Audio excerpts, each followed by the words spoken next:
Clorinde over there? They look like they might have run into some kind of trouble. Let's go check out what's going on!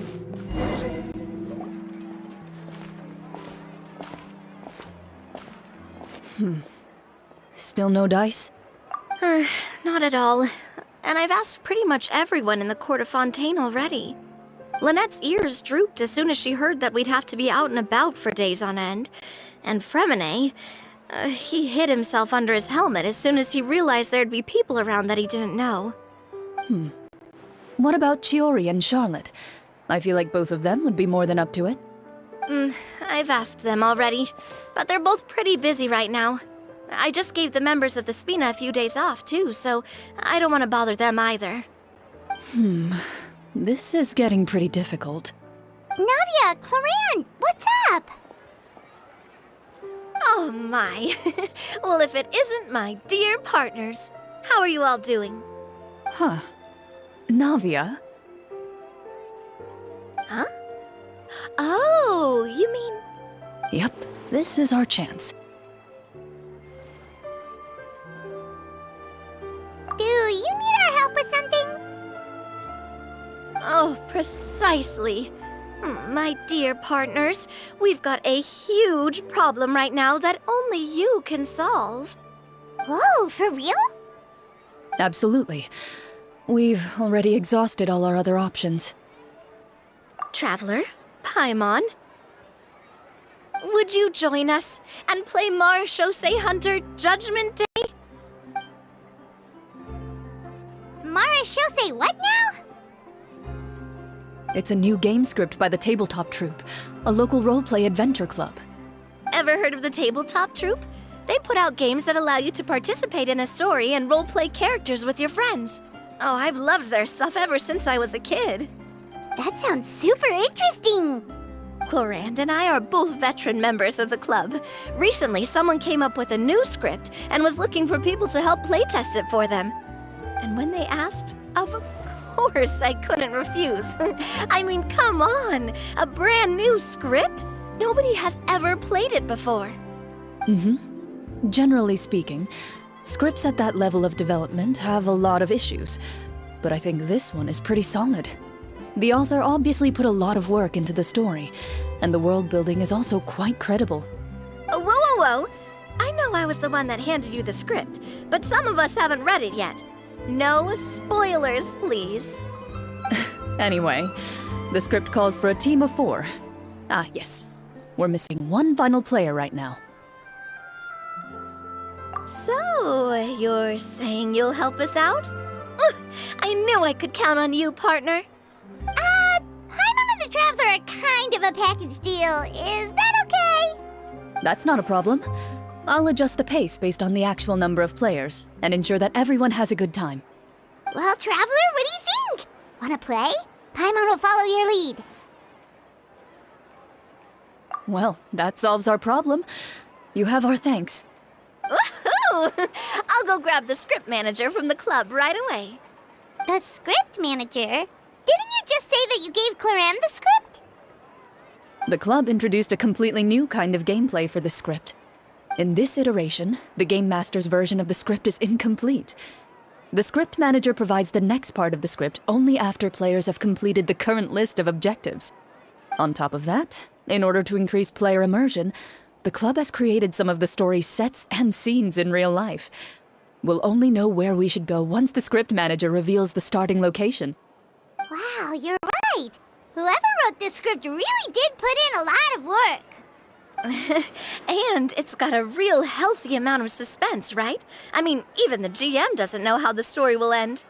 I look forward to experiencing it with you all. Why don't you go meet up with the others first? They should all be waiting at Chioria Boutique. I'll come over with the script manager as soon as I find them. Sounds good. Remember to always watch where you're going, and don't rush. Oh, you say that like I'm 6 years old or something. Let me think. What kind of character should I play this time? I just hope you'll pick up some useful skills this time. Oh, and stop trying to persuade every animal you come across.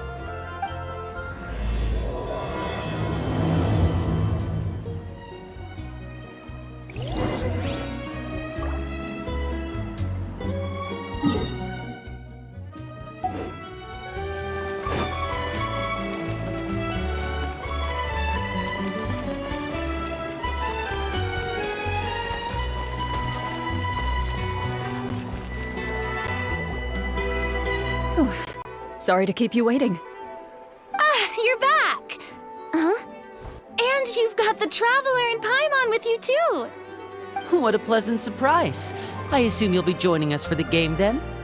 Linny, Farina! Paimon didn't know you were playing too! Are you also members of the tabletop troupe? I'm more of a casual member, if anything. I haven't taken part in many formal club activities. Lynette, Fremine, and I play something similar at the Hotel Bouffe Tété sometimes, but I'm usually the GM.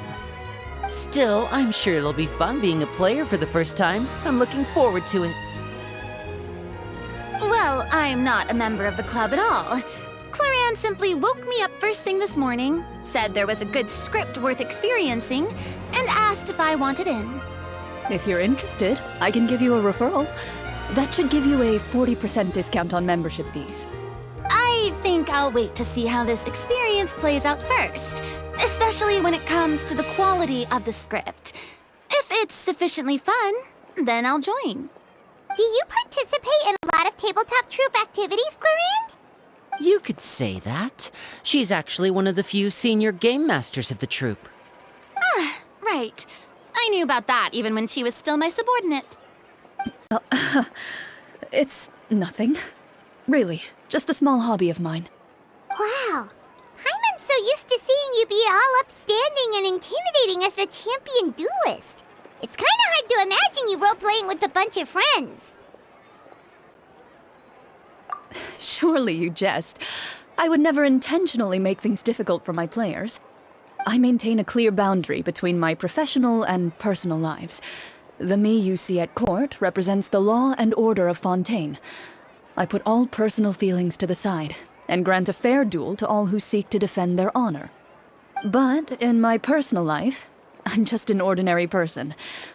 Someone who feels anger and sadness, just like everyone else. Well, you say that, but for all the time I've known you, I don't think I've ever seen you cry. I've seen you get angry, sure, but now I'm wondering whether you were actually mad or if it just looked that way from the outside. I was probably in work mode during those times. Is that so? Well, in any case, I just feel like even in your personal life, you don't get emotional very often. So you want to see me cry? That might be a little difficult. A show of anger, though, that might be something I could accomplish. No, that's not what I meant.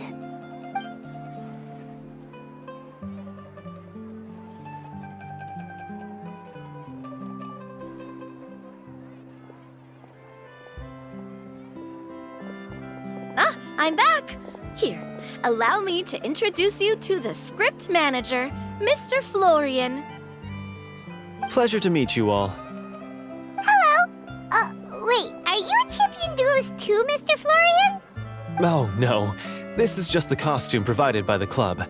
I occasionally play a few of the roles in my scripts. That sounds like a lot of work. It's nothing. It's the least we can do to give the players a more immersive experience. Anyway, allow me to give you a brief introduction of the script. This script was adapted from the real history of the Marechaussee Hunters. You all will play the role of hunters from a bygone era and resolve a series of events unfolding in the capital. Paimon's not super familiar with the history of the Marechaussee Hunters. Is that a problem? Oh, no problem at all. I can give you a brief rundown. So, basically, Marechaussee Hunters were people who dedicated themselves to hunting monsters and protecting the city by using a special swordsmanship technique passed down over generations. Their story can be traced back to the ancient Remurian dynasty, as well as the first hunter, Cassiodor. But I'll leave the finer details for you to seek out and discover later.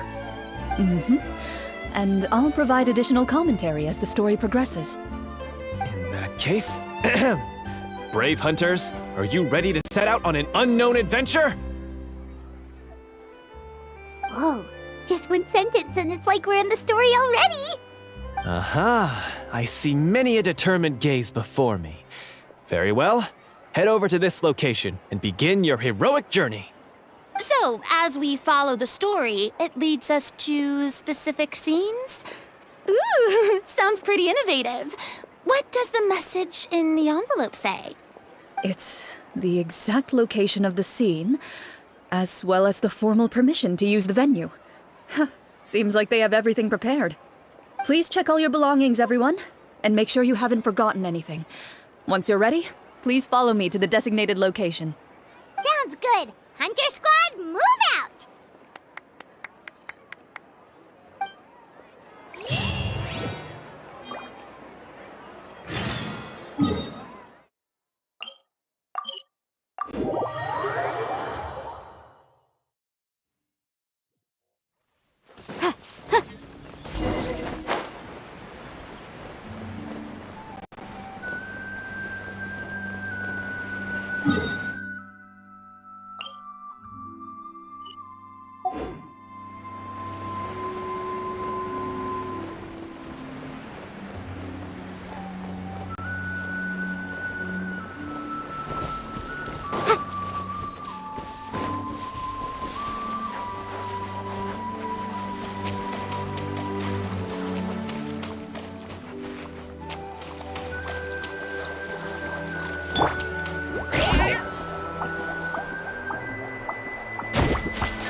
They really have thought of everything. Even the phaetometer is here and ready to go for us. The phaetometer? What's that? It's a card that's used to determine action success or failure. We'll need to use it when we try to use certain skills. And what about all the dessert and tea? Is that for us as well? That's what the message said.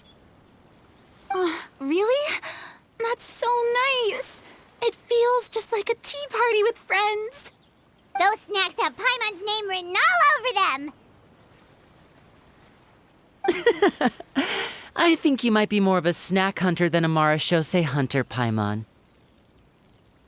Snack Hunter Paimon reported for duty! If there are delicious snacks to be found, Paimon will track down every last one! The desserts are great. But I'm still looking forward to the story more than anything. Very fair. Then, let us begin. First, please pick up the blank character cards in front of you, and write down your name and profession. You can find an abbreviated version of the rules printed on the back of your character card. If you have any questions, feel free to ask me. In this story, everyone is a Marashose hunter.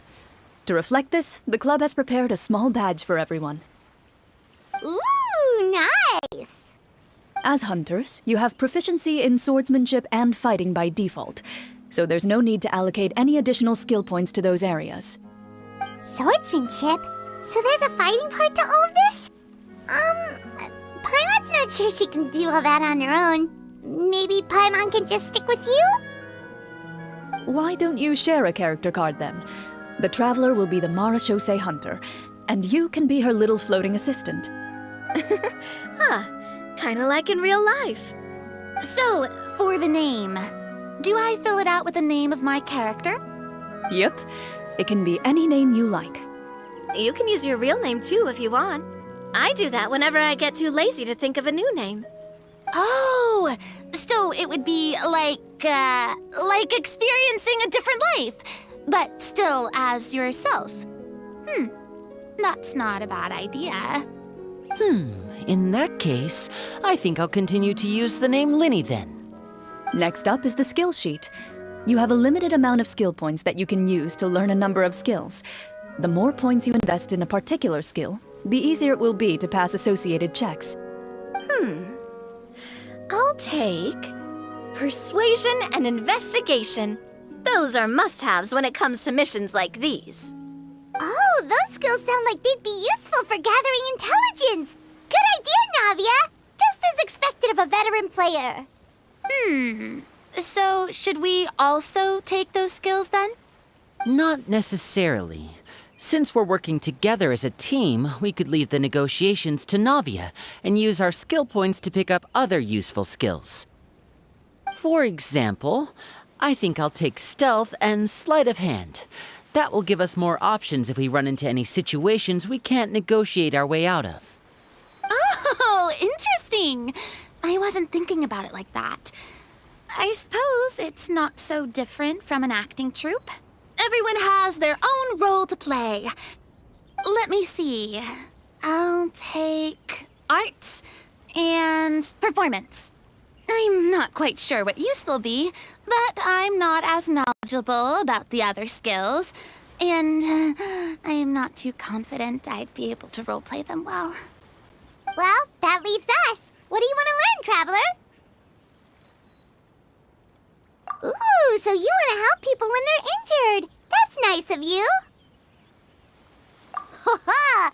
Gotta say, this suits you. So what do you think? Are you sure you want to learn these 2 skills? Let's see. Oh, looks like you each have enough points to choose one final skill. You've all picked such classic skills. It's fine to go a little bit out of the box, you know. Why do I get the feeling she's getting ready to cause trouble? For example, this one here. Summon.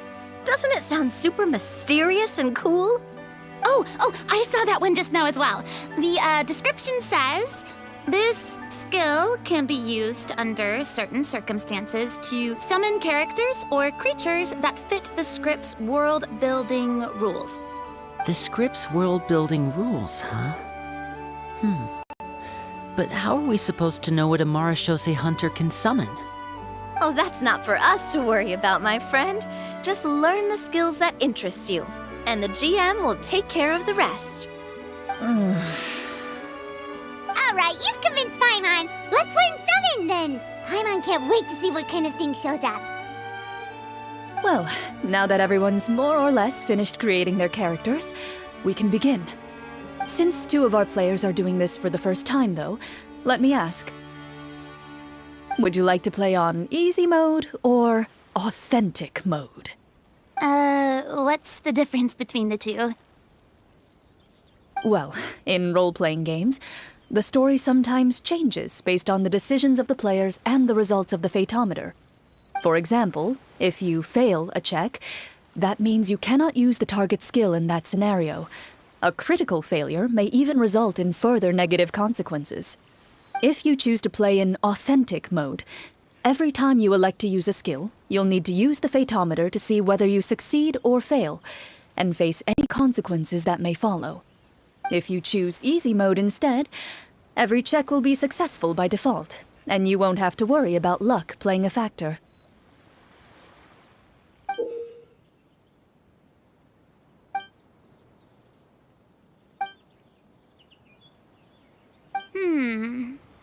Given that I'd like to focus on the story, I suppose I should pick easy mode. I'd feel bad if I brought the team down by failing my checks. Huh? Oh, come on. Don't worry about that. RNG is the lifeblood of role-playing games. I'm going with authentic mode for sure. Never knowing what you might have to overcome. Ugh, doesn't that sound exciting? I'd rather be mentally prepared for what might happen. All right, then I'll mark down Farina for easy mode. All her checks will be successful by default. As usual, Navia and Linny will play on authentic mode. What about you, dear partner? How would you like to play? Are you sure? No need to worry about the pesky Fatometer. Pretty good choice if you just want to relax and play the game. Honestly, I don't think Clorinde would make things too difficult for us no matter what the Fatometer says. Isn't that right, Clorinde? No promises. That wasn't super reassuring. Well, anyway, enough talk. Let's get started. I want to experience at least a good chunk of the story today. Speaking of the story, why is the beginning scene on a beach? Well, that's because... a long time ago, back when human civilization was still in its infancy, powerful demons and evil sorcerers ruled over the land. They created a host of monsters and sent them to slaughter all humans in existence. Soon, a group of human rebels banded together. With their swords raised, they swore to brave the darkness, and in doing so, subdue each and every monster that sought their destruction. They became known as the Marashosei Hunters.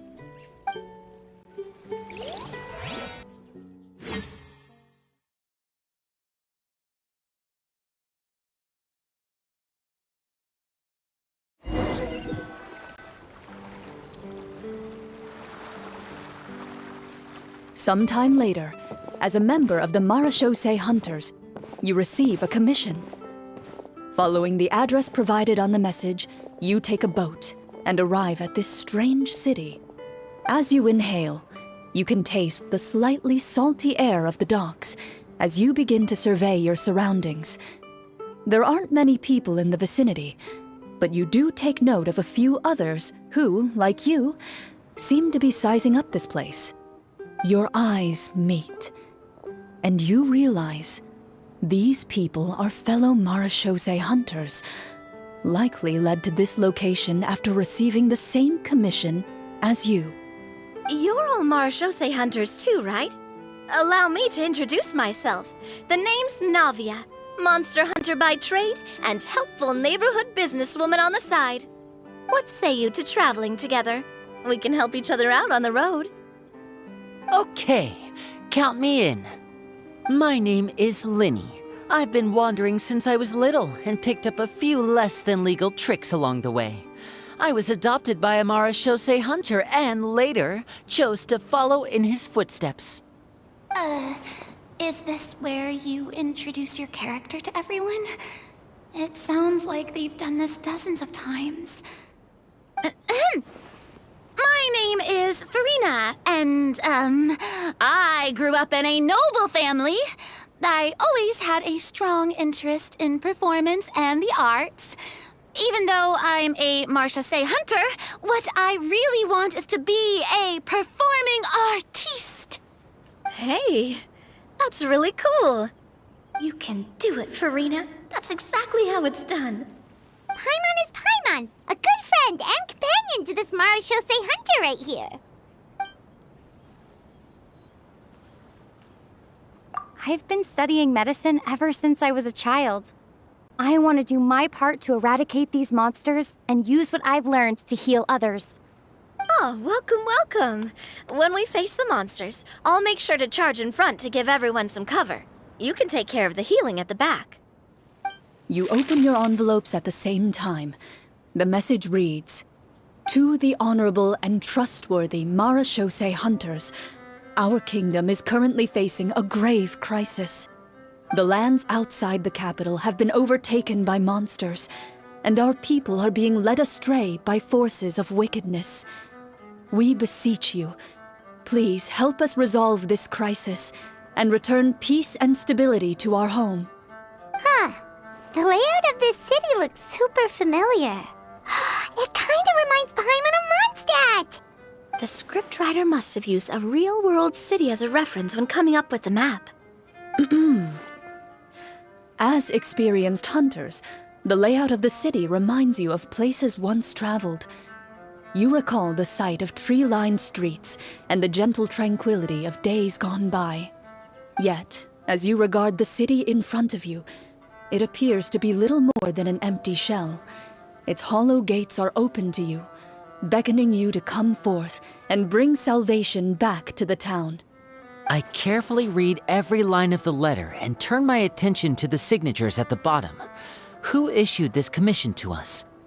You see a long string of unfamiliar names. It would seem that many of the residents of the city issued this commission together. They sensed that things were not right within the kingdom and sent a distress signal to the outside world. In that case, why don't we take a walk around the city and see if we can learn anything from the local residents? Oh, good idea. We might be able to get some leads on the monsters and bad guys we're after. You look up and see a tavern nearby. It appears to be open for the day. Why don't we go check out that tavern? If the novels I've read are anything to go by, taverns are usually full of information.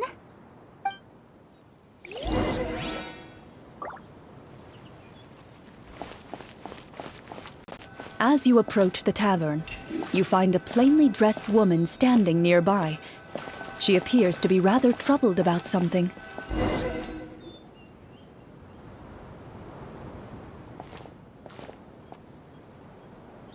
Greetings, friend. Lovely weather we're having today, don't you think? Oh, hello. I suppose you're right. The weather today is quite lovely. If only those monsters out there would stop causing trouble. It seems like every character included in the script has a certain amount of useful information to offer. If we keep asking questions, we might be able to get some good leads. Oh, come now, don't be sad. Life is all about optimism. Oh, that reminds me. What did you have for breakfast this morning? Huh? I don't think that's the kind of question we're supposed to ask. Nothing turns a frown upside down like good food. How about some macarons? I could make you some. You didn't even take cooking as one of your skill proficiencies. That's not necessary, miss. Excuse me for saying this, but you don't really look like a chef. Besides, I'm not really a fan of sweets. So you're someone who barely smiles and doesn't like sweets. You're really starting to remind me of this one friend of mine. Hey! Did she just... me? Clorinde must have broke character for a second. This isn't getting us anywhere. Traveler, maybe you can think of something.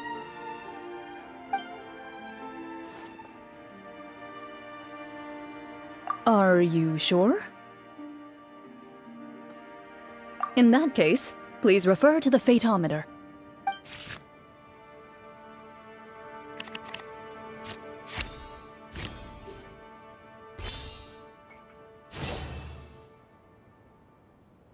Whoa, it was a success!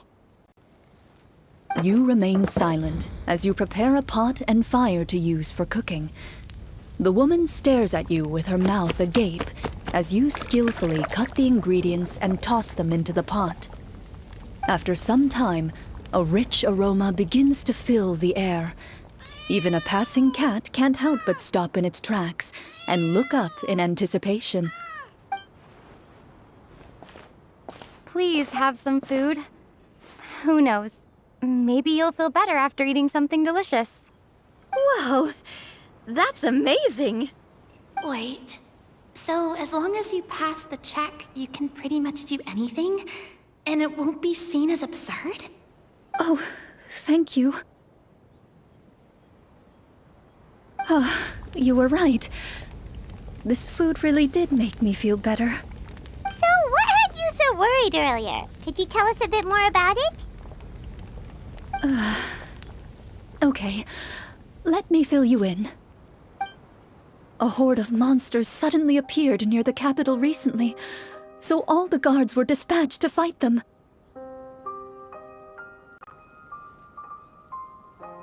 Do you remember when those monsters appeared? I'm not completely sure. All I know is that my husband was dispatched to fight them 3 days ago. Do you know where he was sent? It all happened so fast. When we said our goodbyes, he couldn't even tell me where they were sending him. You have our thanks, friend. We'll find and defeat those monsters as soon as possible. We sincerely hope your husband will be able to return to your side soon. Oh, thank you. Don't worry. We'll find him. Just try to remain optimistic and wait for good news. We don't always get to choose what happens to us. But we do get to choose the little things like what we eat and how we respond to the things life throws our way. I hope that one day, you too will recognize the power of something as small and inconsequential as a delicious dessert. I'll do my best. You bid farewell to the woman, and continue your journey further into the city.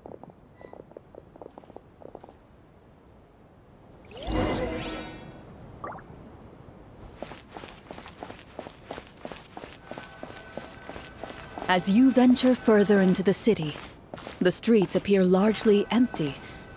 An elderly woman walks past. You see her shake her head as she puts away her wrinkled wallet.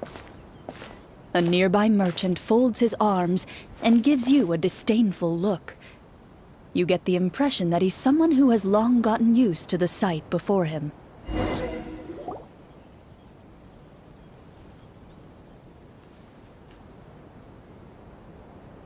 Although he doesn't seem very friendly, merchants are usually a good source of information, right? Pardon me, sir. I'd like to ask a question if I may. That depends. How much are you willing to pay? How about this much? What do you take me for?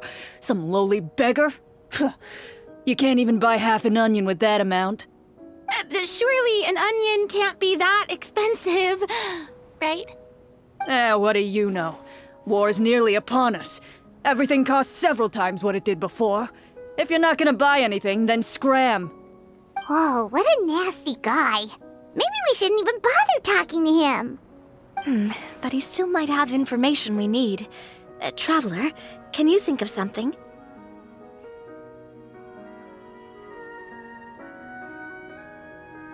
Okay, while everyone is talking, I secretly use my magic props to summon a bottle of wine without the merchant noticing.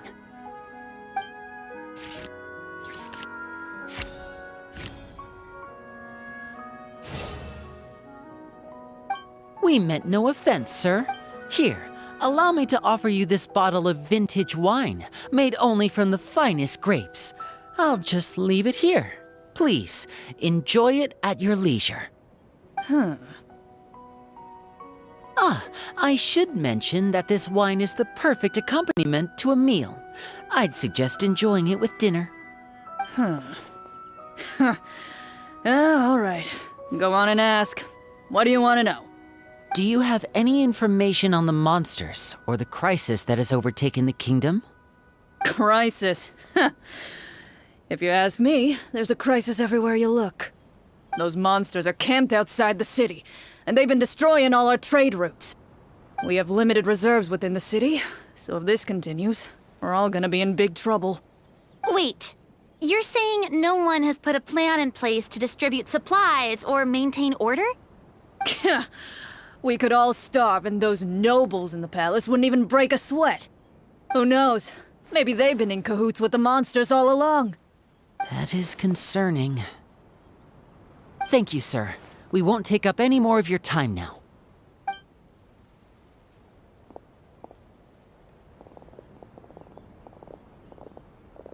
Hey, why did you leave in such a hurry? Well, you see, that bottle of wine was just a cardboard prop. Should we try to go somewhere with more people? Oh, how about the city square? Follow me.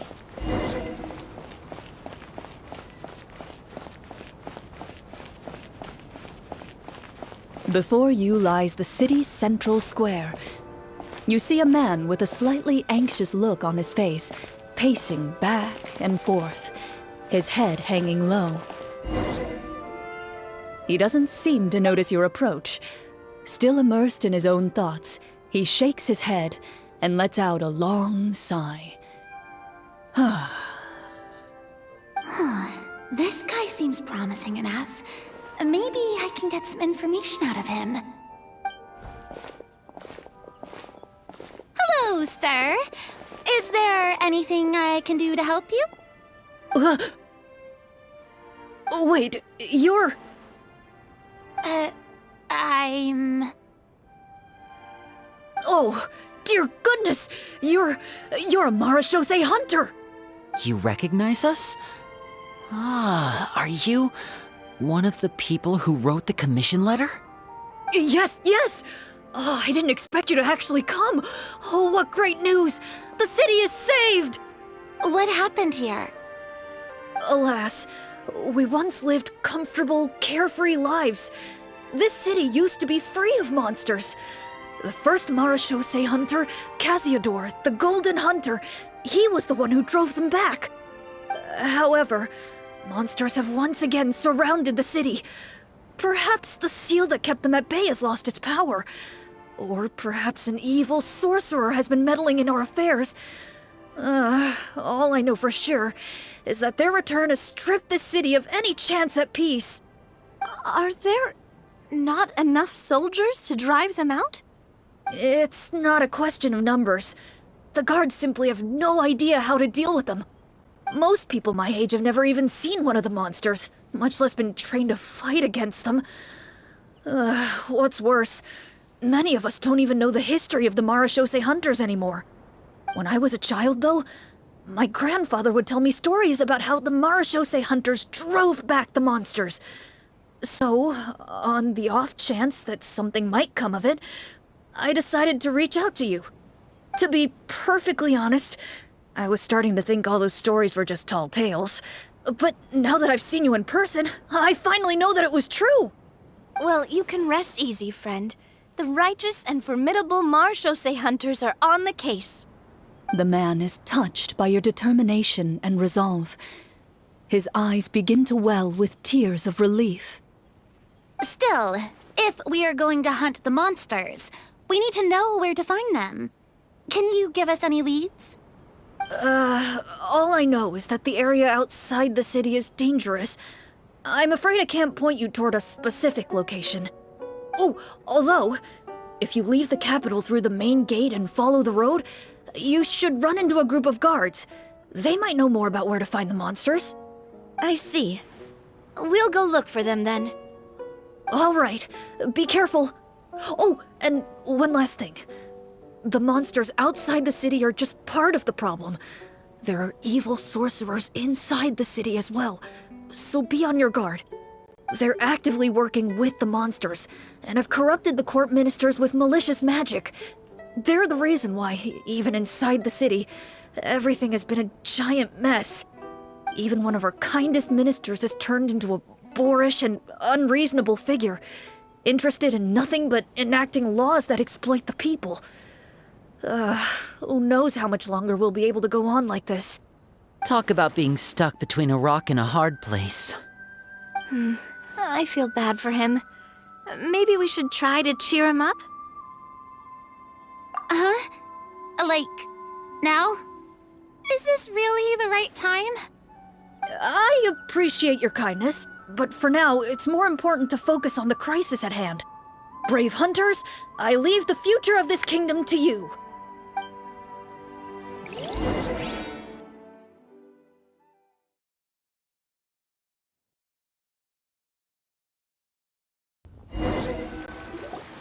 If I understood correctly, there are currently 2 problems in the kingdom that need solving, right?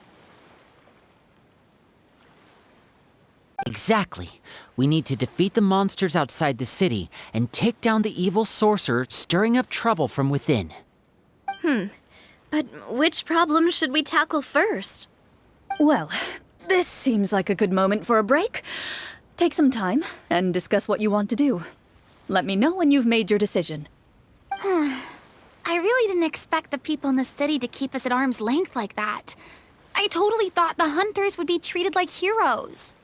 Well, Clorinde said the script took cues from the real history of Fontaine, right? Maybe the real-life Marachose hunters were also treated like that. I wouldn't say it's a perfect representation of history, but there are definitely some similarities. Would you like to hear more about it? Sure. As long as it doesn't spoil anything in the script. You brought up bits and pieces of the hunter's history before, but it was all in passing. Paimon wants to know too! The hunters were super powerful, right? Were they all from a special line of supernatural beings or something? Kind of like the yokai in Inazuma? No. All Marachose hunters were ordinary mortal fighters. The only thing that set them apart were the special sword techniques passed down over the centuries. Huh? So you mean anyone could become a Marachose hunter? In theory, yes. All you would need to do is survive the rigorous training and master the swordsmanship techniques required to fight the monsters. Still, most people dropped out at the early stages, and others called it quits the minute they saw a monster in person. To become a hunter, you must be strong in both body and mind. What kind of monsters did the hunters fight exactly? Oh, and the evil sorcerer the script mentions. Did they exist in real life too? The land of Fontaine once played host to an ancient dynasty known as Remuria. After that dynasty fell, monsters began to appear, intent on obstructing humans from establishing a new social order. One of the ancient sorcerers of Remuria used his power to assemble a formidable army of golems. He sought to use that force to establish himself as king. Now, wait a second. Don't tell me that guy was the inspiration for the evil sorcerer in the script. We still haven't found any in-game information on him yet. So, why don't you talk about someone else for now? Well, I wasn't planning on going into anything you might be able to find out in the game.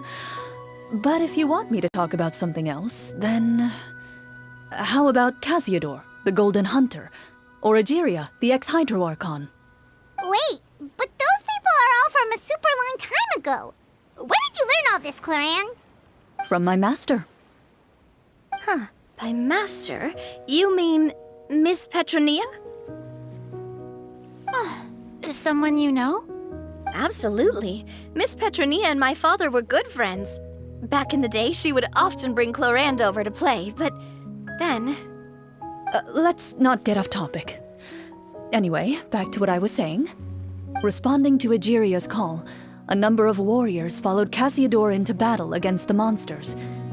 This group of warriors, under Casiodor's leadership, became known as the Marechaussee Hunters. Yet, as Fontaine entered an era of peace, their work gradually became obsolete.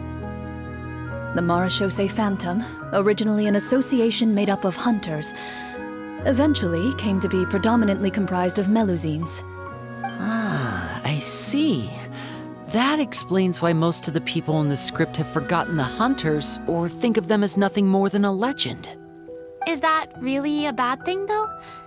It can get tough always being the one shouldering everyone's expectations. Depends on who you ask, I suppose. If the name of the organization no longer commands respect, investigative work is bound to suffer. Speaking of investigations, which problem should we tackle first? Monsters or evil sorcerer? I vote monsters. That's the main duty of the hunters, right? We can come back to the sorcerer later. Well said, Miss Farina. Plus, if the sorcerers really are the masterminds behind this whole thing, defeating the monsters could give us some clues on their intentions as well. What about you, partner? What do you think? I mean, you're not wrong. But those characters are usually the ones pulling the strings behind the scenes. More often than not, they're very formidable opponents. Going after them now might be jumping the gun a little bit. We don't want a total party kill on the first day, right? With Clorinde as the GM, I wouldn't rule out the possibility. Then it's settled. Let's go hunt some monsters. All right. After some discussion, you decide to turn around and head out of the city.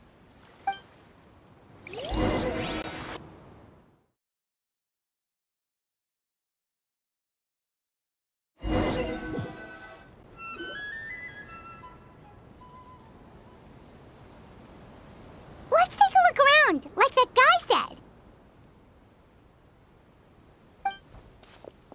You there! Outsiders, halt!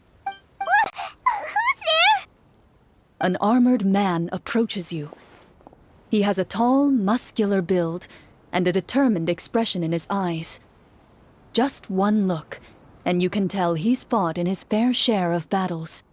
Although he's trying his best to conceal his current state, his uneven gait and the sweat dripping down his forehead make it obvious that he's been wounded and is in serious pain. I'm the captain of the guard. I saw you sneaking around the city earlier, so I'll only ask this once. State your purpose, or it's off to the dungeons for the lot of you. Wow, it's been a while since someone's been this suspicious of us. I said talk, not whisper between yourselves. Have you ever heard of the Marchese Hunters? Marachose hunters? Ha! That fairy tale, you mean? What, you expect me to believe you're one of them?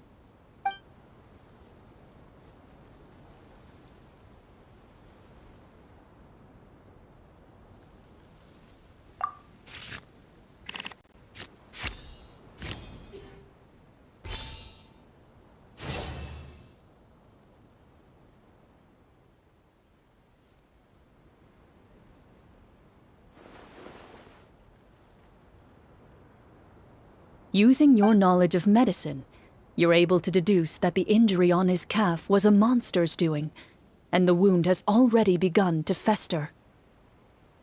As you check him over, he looks at you with suspicion and retracts his injured leg further back. I'm a doctor by trade. Please let me redress your wound. You don't have to suffer like this. The man appears somewhat disgruntled at having been exposed, but soon relents and raises his leg for you to take a better look. He allows you to apply a poultice of specialized medicine to the wound, and it appears to bring him much relief. The tension in his brow eases. All right. Guess you lot might actually be real Marachose hunters after all. In any case, you've successfully treated my wound. So, what do you want to know? Do you know where we can find the monsters, or the other guards who are fighting them? He informs you of the various locations where monsters have appeared. He looks in that general direction with a pained gaze, as if a thin, invisible thread is pulling on his wound. Some of our new recruits have never even dealt with a petty thief, and now they're out there fighting monsters. If it weren't for this cursed leg. Oh, please, sir. Don't get too worked up. You need to focus on your recovery. Just leave the monsters to us. We're Marachose hunters, after all. Hearing you say that, a glimmer of hope flashes in his eyes. But it disappears almost as quickly as it came. Those monsters aren't easy to deal with. But if you insist on going, I won't stop you either. I just hope all the guards will be able to come back to their families alive. I wish you the best of luck.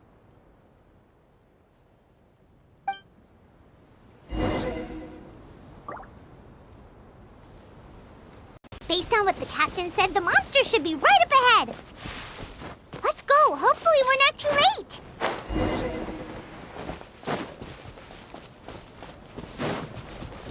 As you approach the battlefield, you see numerous people lying by the side of the road. They appear to be dressed like guards. Their faces are filled with desperation and terror. Some are screaming and cursing in vain, as if still trying to banish the monstrosities they saw from their minds.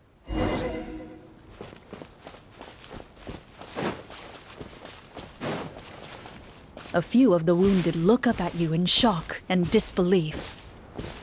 Quick, leave this place. Turn around and don't look back, they yell.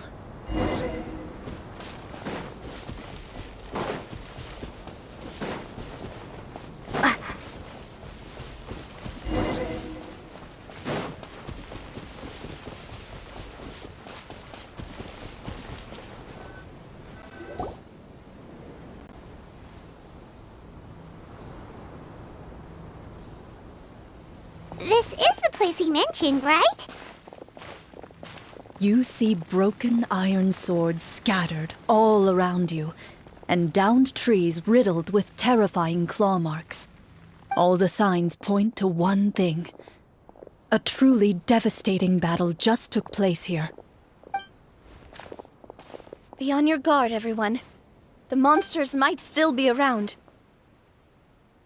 Before you can finish your sentence, you hear rustling sounds from the surrounding bushes. The monsters have emerged. They close in on you without fear. You get the impression that, in their bloodthirsty eyes, you're just another meal for them to devour. A little help here! This thing wants to eat Paimon! Your battle round begins now.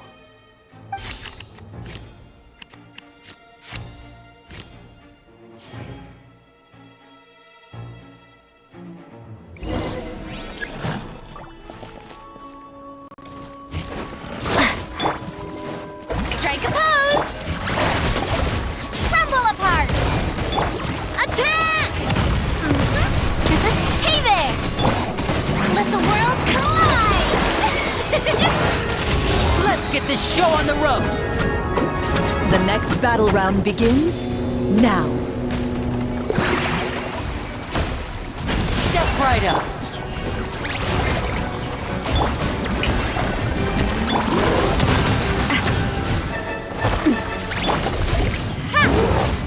Maybe I wasn't meant for this world.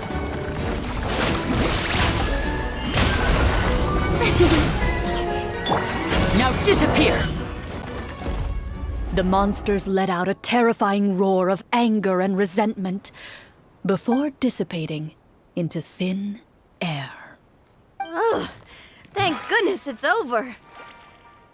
We're lucky the Marashose Hunter class came with all those preset skill points. Otherwise, we would have been in some real trouble. I never knew the Fatometer even determines the amount of damage you inflict. If you get unlucky, isn't it just game over right then and there? That's part of the fun. The uncertainty of fate is what gives these games their appeal.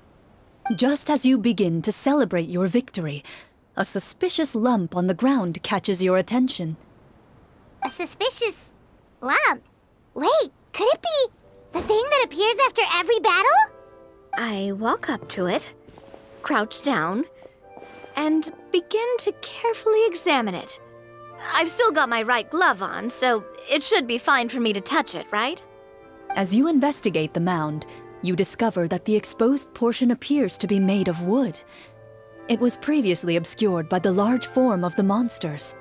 With the monsters gone, the small protrusion now awaits your discovery, poking out of the ground like a shy flower bud. Whoa, it's a treasure chest!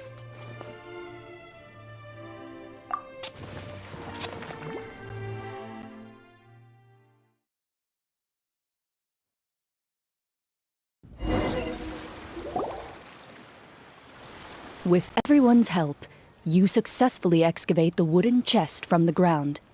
Even without opening it, you can tell from the mora and jewels scattered around the chest that it must contain quite the fortune.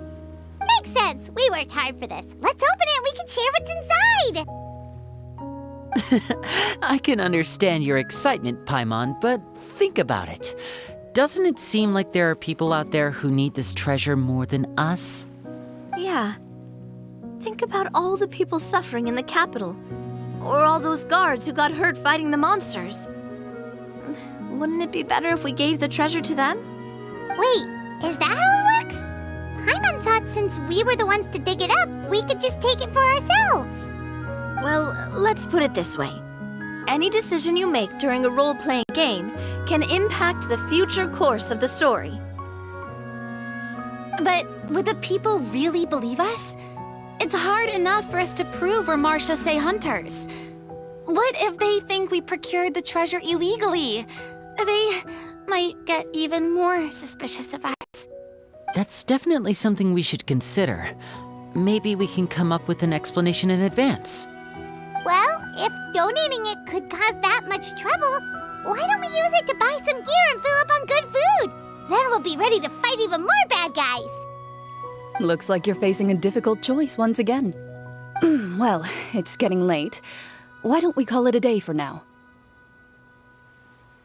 Wow, where did the time go? I'm not sure if it's because I'm having so much fun with you all or because the story is particularly enticing, but I feel like I could almost keep going. Here, here. Ooh, how about we play through the night? I'm not sure I'll have enough energy for that. Yeah, that won't work for me either. Lynette will give me an earful if I get home too late. I understand how you feel, Navia, but we have to change venues for the next part of the story anyway. Huh? Another location? There's a special note for the GM at the end of this section that says to proceed to an indoor set for the next part of the script. Whoa, they really pulled out all the stops for this new script. Well, even if we end the game for the day, we can still stay a little longer and hear Clorinde finish her story, right? Paimon wants to hear more about the history of the hunters. Something tells me you just want to finish the free desserts before we break for the day. That's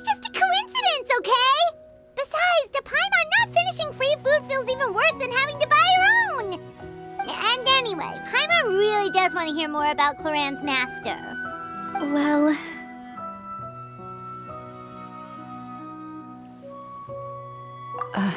It's nothing. I appreciate the concern, but it's all in the past. It won't do any harm to share these things now.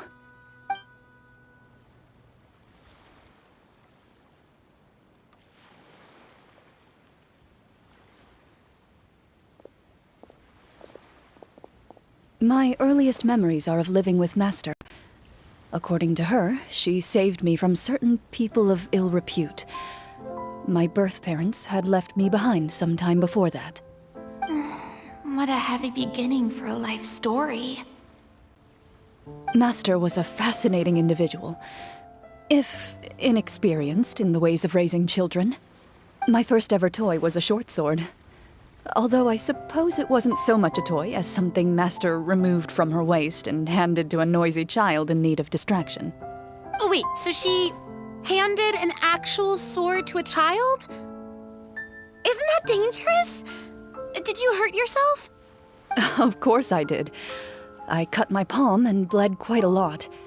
But Master was not concerned. She just stood there and casually lectured me about it. See, that's what you get for not holding the sword properly, she told me.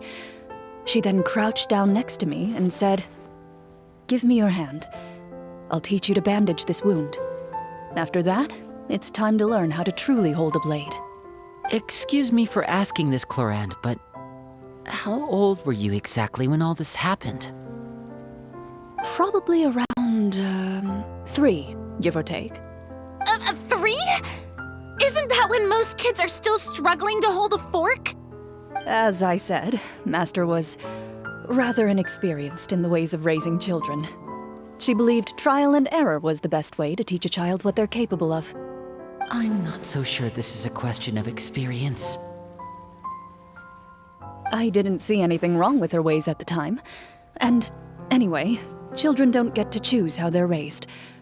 Oh, she did bring me back a pet from Liyue once. It was a Geovishap hatchling. A Geovishap hatchling? For a pet? That seems even more dangerous! What she said was this: make sure to get along, you two. If you really can't agree on something, just settle it with a fight. Whoever loses is the real pet. And how old were you when this happened? 5. Well, did she win? No, I lost. So you're saying you actually became the Geovishap's pet? Yes, but only for a week. By the end of that week, I defeated it in combat, and we've shared a cordial relationship ever since. That really doesn't sound like the kind of childhood someone should have. Later on, I gradually understood that Master most likely didn't know any other way to raise a child. She was a marechaussee hunter, but I never heard her bring up her own parents. Thanks to her, I learned how to navigate the forest by the age of 6, and could hunt monsters in the wild by myself the year after that. Even though the training she subjected me to was strict, she always made sure to take me traveling when she had the time. We met many of her friends during those days. That was also how I met Mr. Callis and his family. I still remember the first time we met. You were too scared to join our picnic and hid behind Ms. Petronia the whole time. I still hadn't really met many children my age at that time, so I didn't know how to interact with others. After that, though, you started coming over a lot. You loved challenging people to shooting competitions, remember? I don't think many members of the Spina ever beat you in one of those. I had a lot of fun during those days. I enjoyed them too. Oh, do you remember that one time we went exploring around the Spina together? We overheard Papa call your master Fontaine's Protector of Justice. We tried to pretend like we never heard anything, but you nearly let it slip that one time.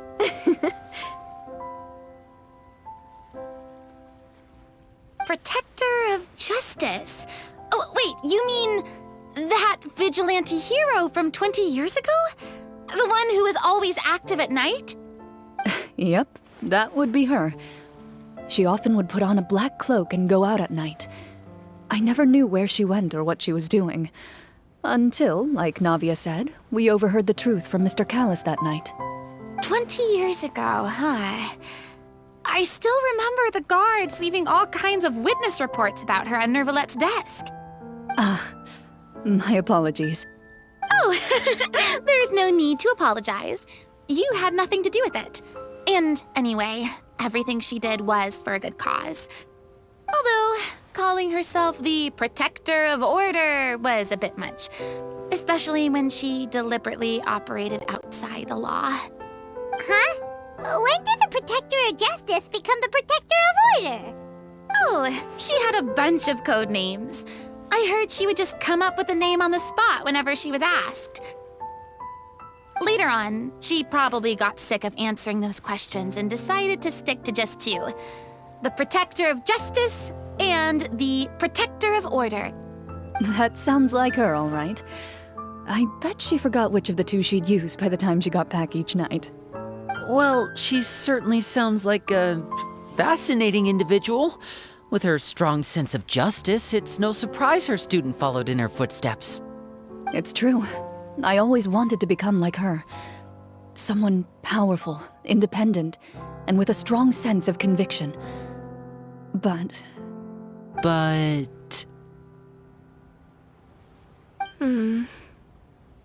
She suddenly disappeared the night I turned 10 years old.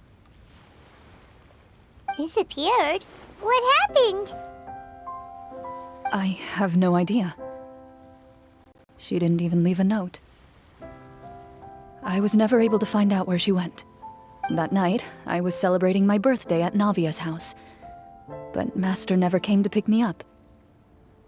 When I returned home on my own, it was to an empty house. When she still didn't appear after a few days, I went to Mr. Callis's house to ask about her whereabouts, but he only shook his head. Papa probably didn't know either. I know he sent a few people to investigate the matter in secret, but they never found any credible leads. Don't worry, I understand. To be perfectly honest, given Master's personality and way of doing things, it all made a lot of sense. If I had to guess, I'd say she probably used it as an opportunity to force me to become independent. Just like how, when a litter of kittens reaches a certain age, the mother willingly leaves them behind. Were you upset, Clorinde?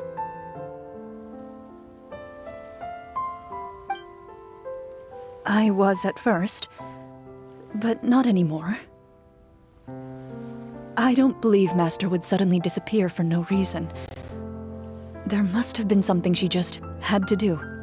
Well, despite everything, you still managed to follow in her footsteps and become the greatest champion duelist in all of Fontaine. You're practically a living symbol of law and justice. I suspect my position would be far too by the books for her. Master always did whatever she pleased. But you're right. I suppose I do take after her in some ways. Who knew Clorinde had such an interesting past? I never had the chance to ask her about it before. And I wonder, if Clorinde's master were the champion duelist back then, would that duel against Mr. Callis have gone differently? Oh no. Judging by the atmosphere, Clorinde and Navia are probably thinking something similar. The mood just got super awkward all of a sudden. Well, anyway. Would you look at the time? It's getting dark, so we should probably call it a day for real this time. If we keep talking like this, we really will be here all night. I had a great time today, Miss Clorinde. Thank you for being our GM. Anytime. The script was good, but I've got to say, your childhood stories were even better. Hey, you should tell us more about that fight against the Geo-Bishop sometime. Maybe your master was onto something. You could be right. What does she mean, onto something? I certainly don't know any 5-year-olds who want to fight a bishop in their spare time. Guess I'll head back as well. I need to save my energy if I want to continue enjoying the story tomorrow. You're that excited to hear about my fight with the bishop? I was talking about the script.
Let's go meet up with the group!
Looks like everyone's here.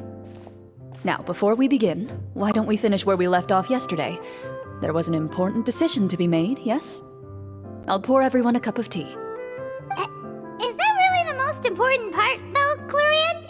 Paimon's more concerned about our current surroundings. Heavy walls, cold railings, dim lights. This is obviously supposed to be a prison. I admire the work put into the set. Still, it's obvious the scriptwriter has never paid a visit to the fortress of Meripede. So the set is going to be a part of the script?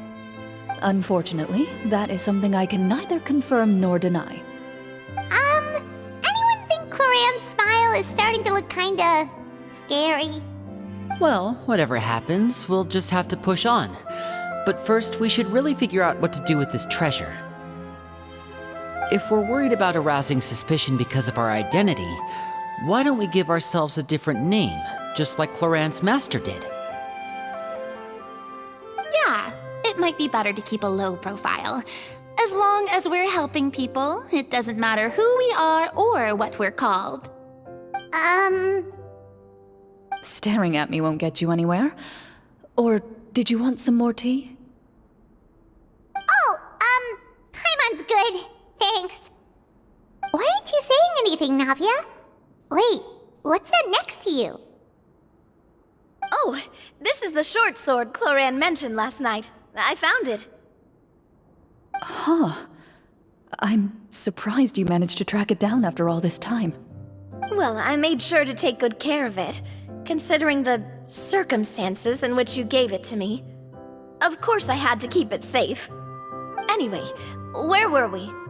Oh, right. I was just thinking about all the potential ways for us to break out of prison.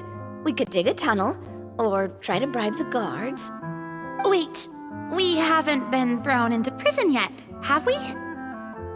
Well, it's only a matter of time. It pays to be prepared. Just like how you should always have an umbrella on hand, even when it's sunny. Alright, Paimon's made up her mind. Let's just give the treasure away. Paimon may have wanted to keep it, but if it's going to land us in prison somehow, Paimon will be too upset to enjoy her snacks. So, you reached an agreement? All right then, we can continue with the story. Oh, and we'll collect all the scattered pieces of treasure on the ground as well. All right. You collect the treasure and make your way back to the capital with your bag of loot in hand.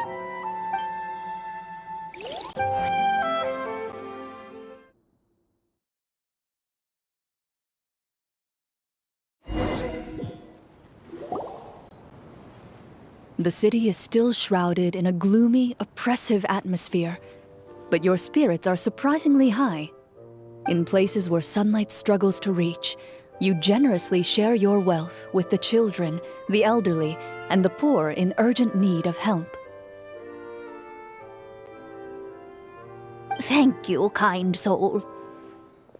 The elderly woman's look of gratitude follows you as you walk away, her eyes never leaving your back until you move entirely out of sight. However, there's still quite a bit of Mora remaining. It appears you haven't made much progress. She's probably trying to tell us to speed this up. We need to hurry up so we can address the sorcerer problem.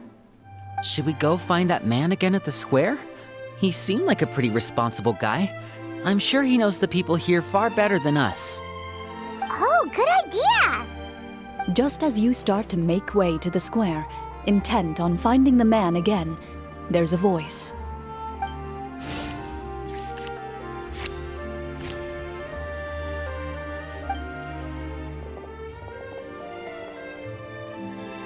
Please wait, distinguished guests.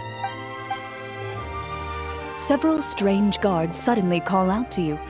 They run forward to meet you and proceed to politely pay their respects. Greetings, gentlemen. Are we being invited for afternoon tea? Surely you jest, my lady. That would not be our place. It is His Excellency the King who requests to meet with you. Please come with us.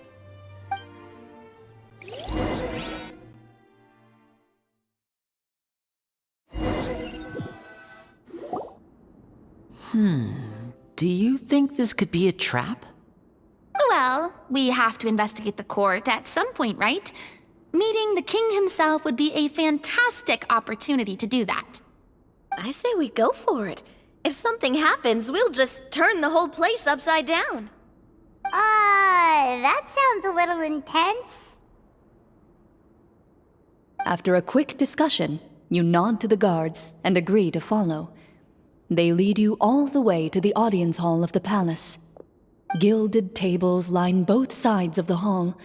The space itself is adorned with all manner of expensive antiques, glass shelves, and silver candlesticks. The items appear quite ordinary in size and dimension, yet their presence somehow makes the emptiness of the hall feel even more surreal and ominous. Wow, it's so luxurious! The elderly king, clad in a magnificent robe, sits upon the deep crimson throne before you. He wears above his head a majestic crown, with a gemstone the size of a bird's egg set right at the very front. As you observe it, you see a complex pattern of light reflect off its surface. They're here, Your Majesty. A man dressed in dark clothes, likely a minister, shields his mouth with his hands and bends down to whisper a few words to the king. After a moment, he lowers his hands and stands back up. His gaze shifts to fixate on your group, but he does not move from his place at the king's side. The king does not appear entirely aware of his surroundings. The man by his side, though. We should keep a close eye on him. The king remains still and says nothing. The minister is the one who speaks. Esteemed guests, allow me to thank you for coming to our faraway kingdom. Unfortunately, His Majesty the King finds himself quite exhausted from work. So please allow me, his Prime Minister, to welcome you in his stead. I've heard tell that your group, the Marechaussee Hunters, used your exceptional ability with the sword to repel the monsters near the capital.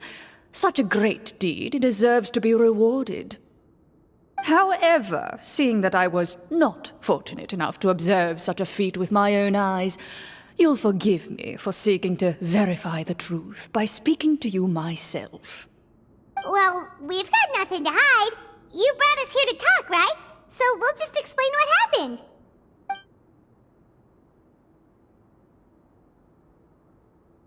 The golem's blades were so powerful, they could cut down trees in a single swipe. It took a lot of effort to defeat them, even for trained swordsmen like us.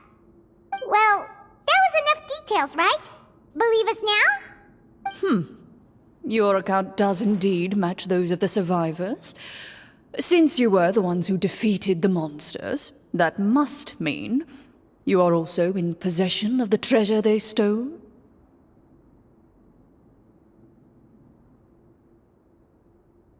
Well, we did take the treasure, but...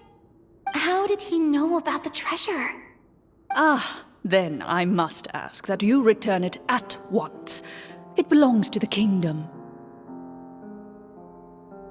Wait, but didn't you just say that our great deed deserved a reward? Shouldn't the treasure be considered a part of that? Yes, that was indeed what I said. But you seem to have forgotten a very important distinction. Only that which is freely given by the king can be considered a reward.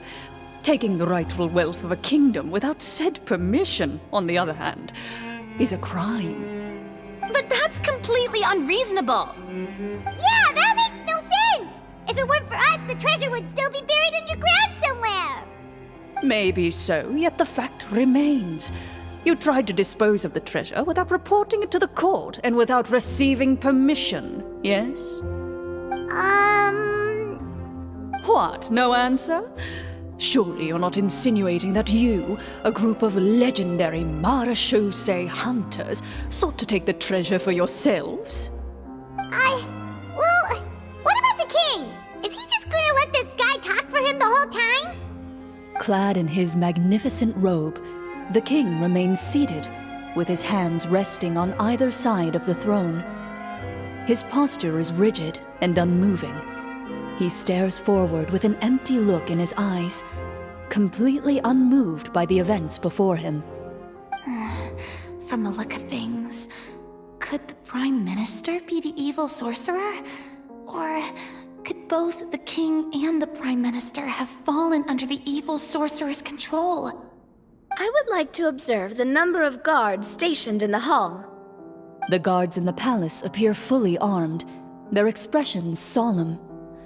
Sensing the tense atmosphere in the room, they stand at the ready, each with a hand placed upon the hilt of their sword, as if prepared to draw their weapons and surround you at a moment's notice.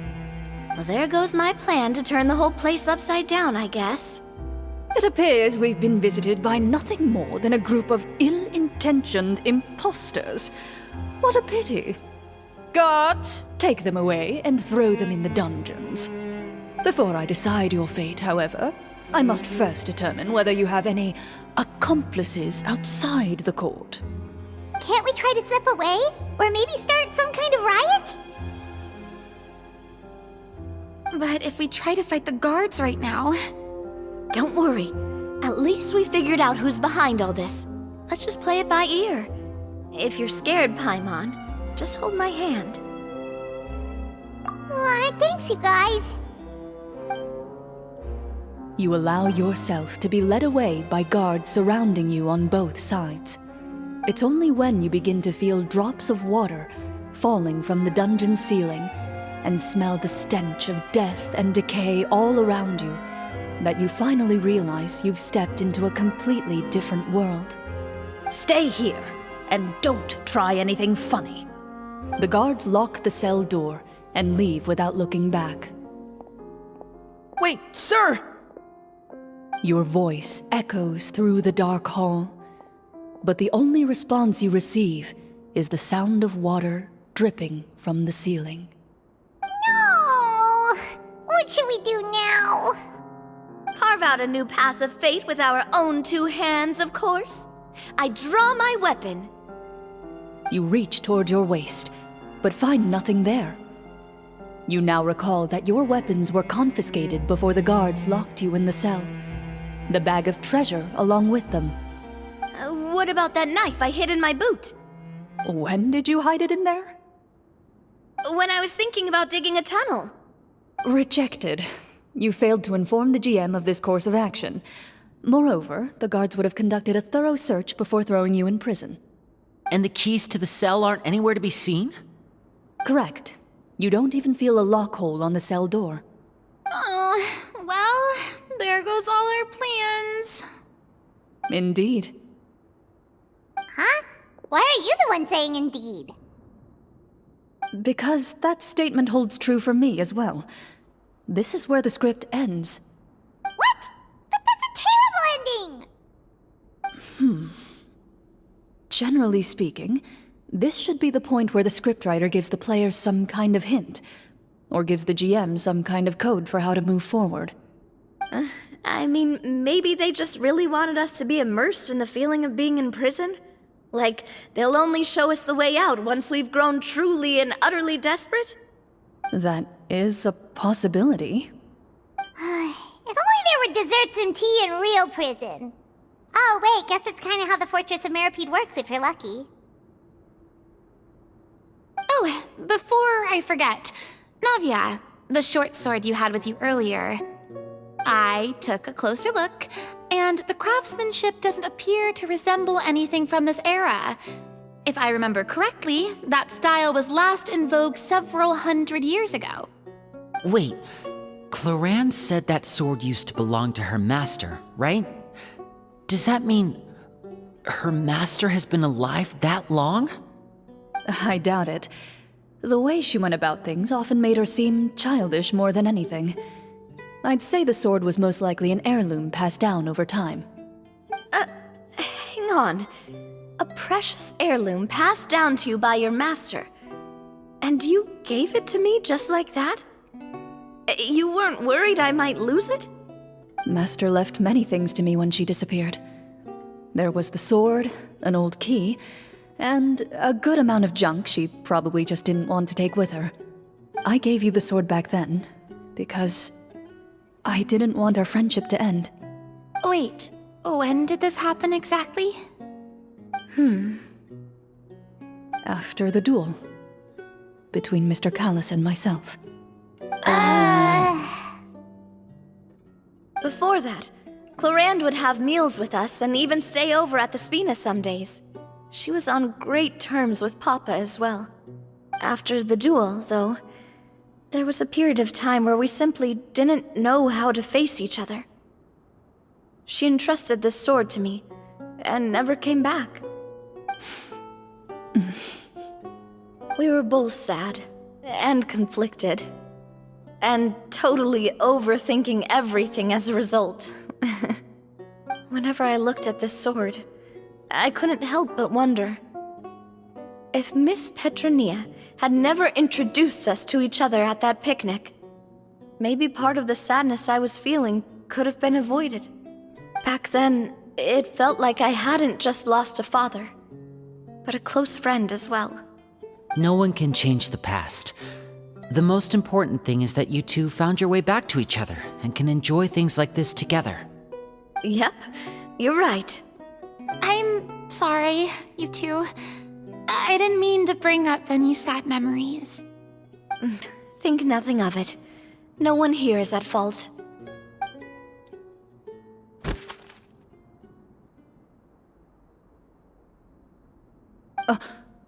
Huh?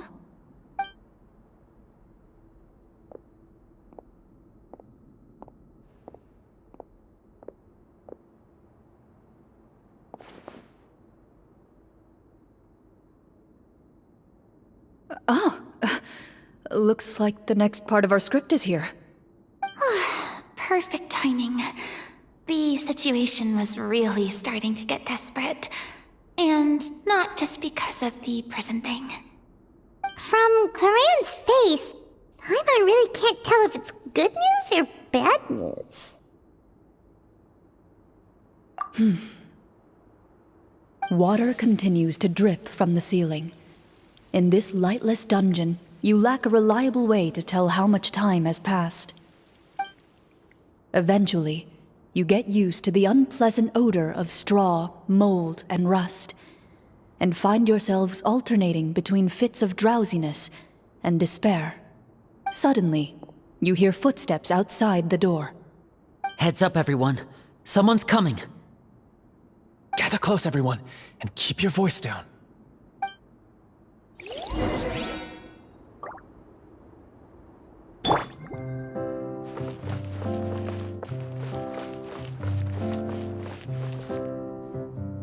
Who are you?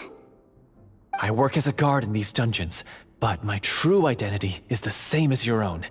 I'm also a marechaussee hunter. Huh? Shh. I've already sent away the other guards, but if we make too much noise... I understand, but how can we be sure we can trust you? The king has issued a formal decree. In light of the irrefutable proof of your crime, you're to be executed before tomorrow's sunrise. If you want to escape, it has to be now. Executed? We barely did anything! Monsters appearing at the same location as the treasure. Could this entire thing have been a trap? There will be time for speculation once we're out of here. As for my identity, I have no way to prove that to you just yet. Infiltrating the capital was difficult, and finding a chance to speak with you has taken a lot out of me. I could go on, but I think we can all agree that now is not the time for details.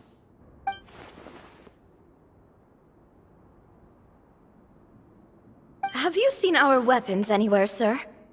Don't worry, I brought them with me. They're just behind the door. Still, these weapons alone won't be enough to defeat the true enemy behind the scenes. His faction is too powerful. The guards are all under his control, and he's even stationed a number of golems in various rooms throughout the palace. To defeat him, you must find a secret vault. It is said that within that vault, the marechaussee hunters of the past left behind a treasure with the power to defeat the sorcerer. You're not coming with us? No, I'll remain in the dungeons to deal with the guards. I'll try my best to distract them so they don't go after you. As long as my identity is not revealed, I'll be able to aid you when the final battle comes. In that case, please stay safe. Thank you for your concern. I will do my utmost. As for the location of the vault, here, this map should lead you there.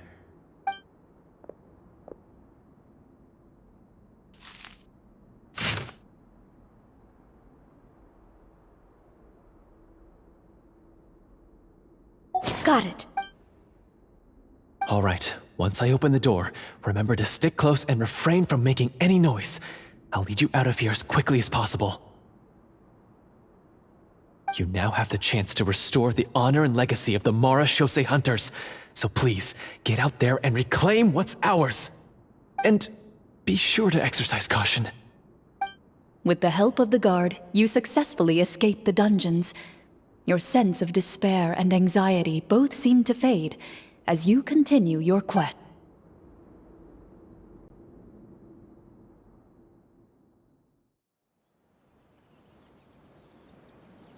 Wait, we didn't get to use our skills at all while we were in prison. Who knows when we're gonna get the chance to use that cool summon spell? That is a pity, but we can only continue to move forward.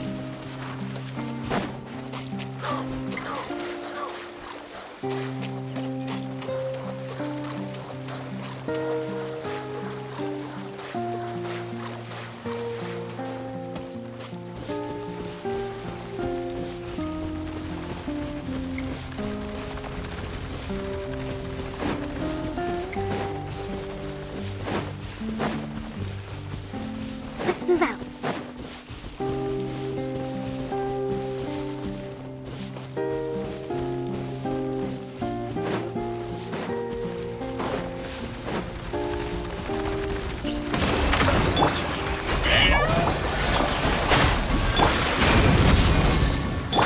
Illusion shattered!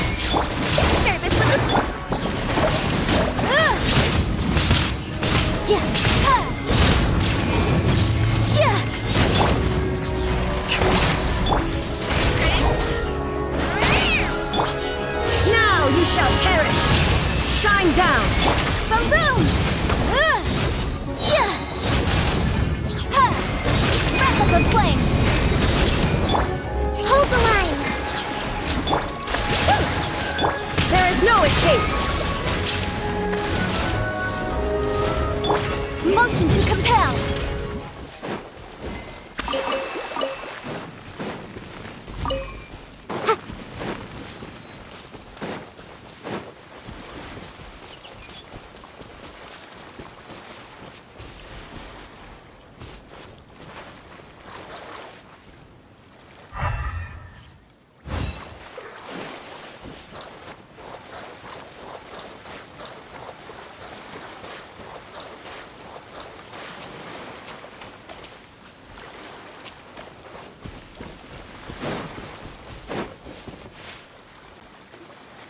This should be the place marked on the map. This bit of rock certainly looks suspicious. Well, I'd say an investigation's in order then. Plus, if all else fails, we can just blow it up. Wow, you really meant that. Before you lies a serene stretch of open water, its surface shimmering a brilliant shade of sapphire blue. Well, guess this means it's time for a swim.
What's the matter?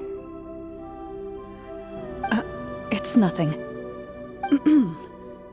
As you step into the cave, you find yourself in an eerily quiet space. Before you lies a narrow passageway that appears to trail off endlessly into the distance.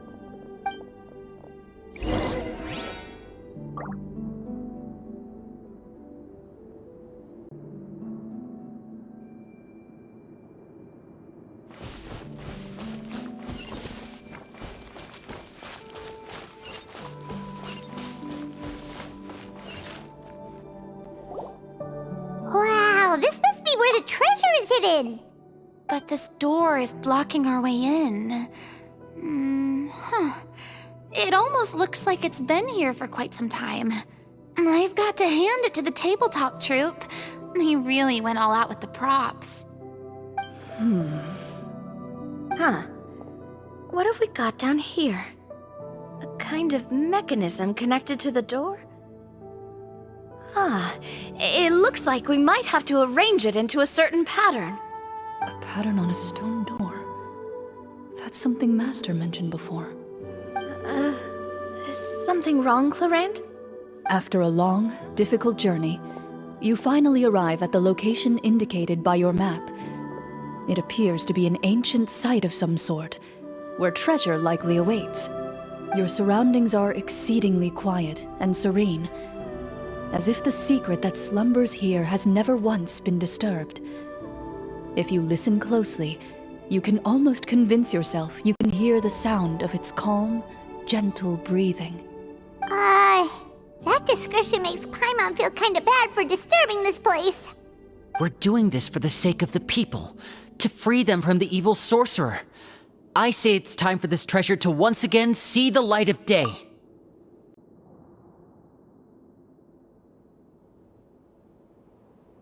Linny's right.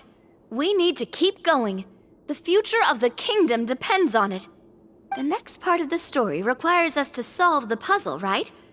Let's start exploring the area. Yes, that should be fine. Something feels off about all this. Guess I'll just have to improvise.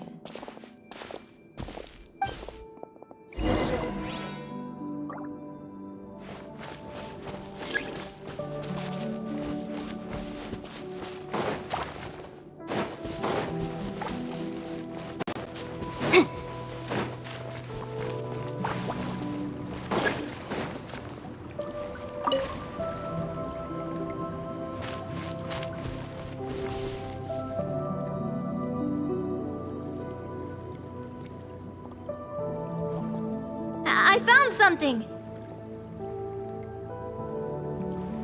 Found something here, too.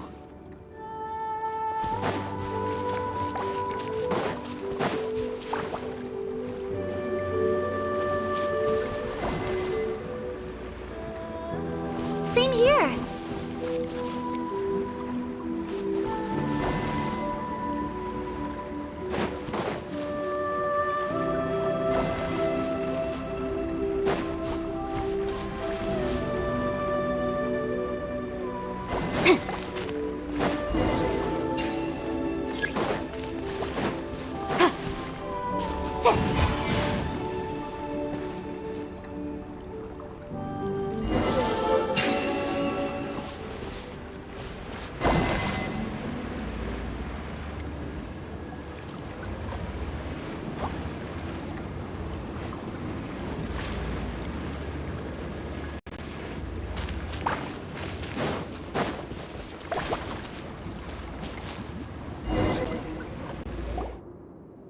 It worked!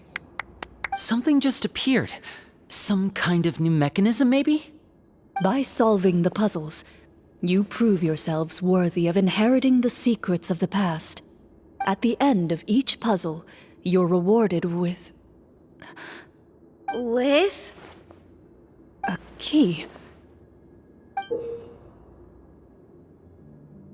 Oh, it must be the key to the big door.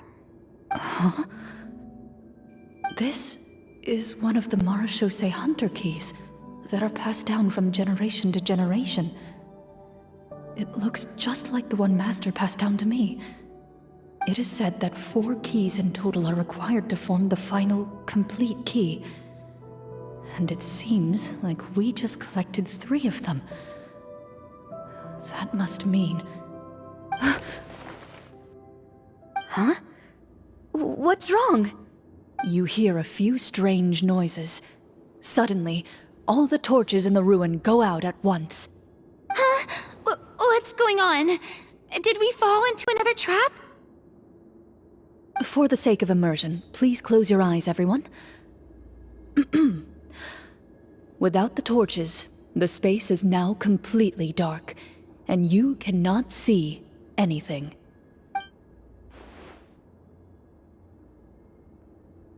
But Paimon can still see a little bit over here. Oh, right, sorry. Suddenly, you hear the sound of footsteps pierce through the darkness. There's someone else here? Oh, this is so unsettling. I can't see anything. I've been discovered then. Wait, that voice, it's... You recognize the voice as belonging to the guard who led you to this place. It appears he now covets the treasure for himself, and has come to stake his claim. Oh, so this is just part of the script. Then I can probably relax. Well, if we can't see anything, that means we can't fight to the fullest of our abilities. Should we retreat for now? Judging by the way he's holding his sword, he must be a real Marechaussee Hunter. But this isn't part of the script. Retreat? That's not the Hunter way. If it's dark for us, then it's dark for him. We choose to fight. Your choice is noted. Please keep your eyes closed until I tell you the torches have been relit. This battle will be in the dark. You got it! Well then, let us begin.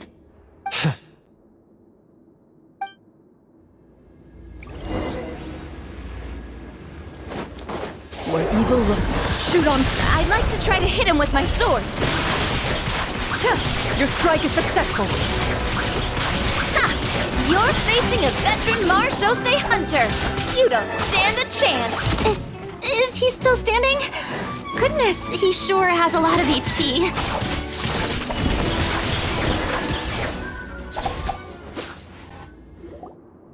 Is it over?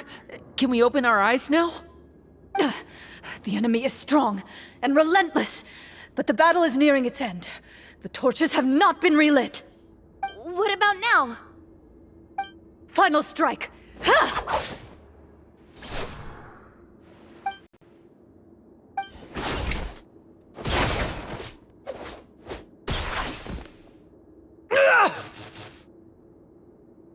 Oh, well, did we get him?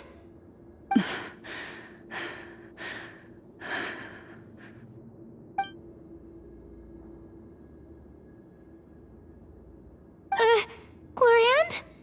Warm fire flickers across the walls once more. Your vision is now clear.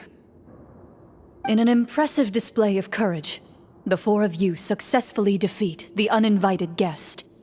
That look in his eyes. It's like he became an entirely different person as soon as I defeated him. Huh? Mr. Florian? Oh, wait. We're supposed to be role-playing.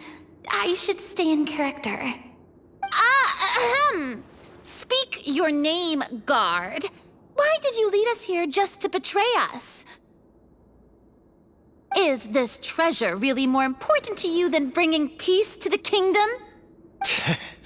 What kingdom? What peace? Those were nothing but lies! I, Florian, am a true Marechaussee hunter, descended from hunters of ages past. So he's also using his real name. Or, wait, was that the name of his character from the very beginning? Then I'm even more confused.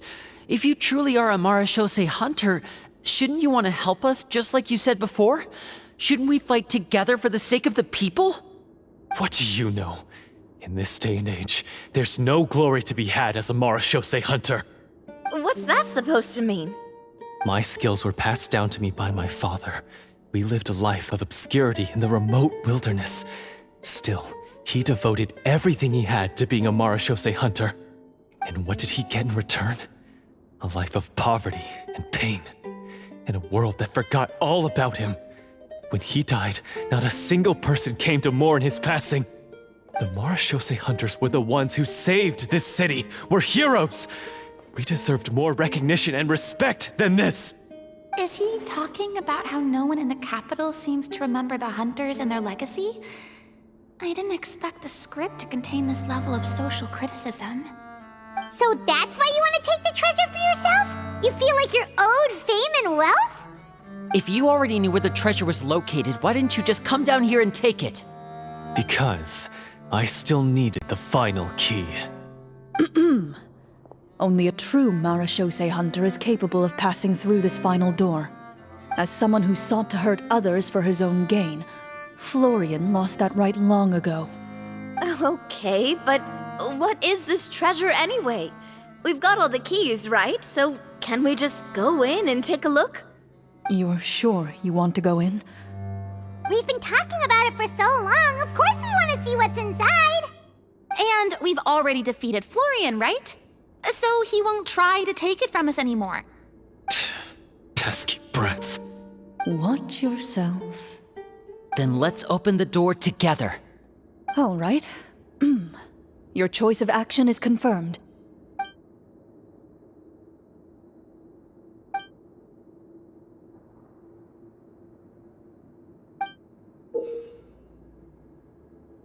Before you, the door to the treasure, sealed and undisturbed for more than 100 years, finally swings open. You hear the shrill wail of the door hinge as it rotates for the first time after years of disuse, almost like a sleeping giant letting out an extended yawn. You get the impression that the secrets buried behind this door might be just as heavy as the sound you just heard. Ah, it's open! Come on, let's go in! Paimon wants to see what's inside! Ooh, me too! Ugh, uncovering hidden treasure is the most exciting part of adventuring. What do we have here? Uh-huh. A stone tablet? And some shabby weapons? You call this a treasure vault? Looks more like an abandoned warehouse! Maybe the troop ran out of budget at the end? They provided a super immersive experience at the beginning only to drop the ball at the most important part? They could have at least filled this place with cardboard Mora or something! Wait, I get it now. Paimon, this is the real Marachose Hunter treasure. Huh? This is it? The Marachose Hunter treasure is just a stone slab and some broken swords? I can't believe it. I refuse to believe it!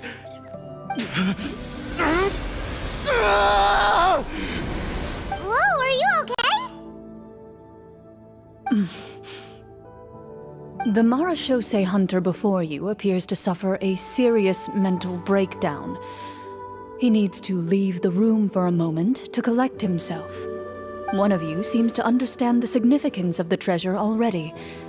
If the rest of you wish to follow suit, you may remain here in the meantime and explore your surroundings.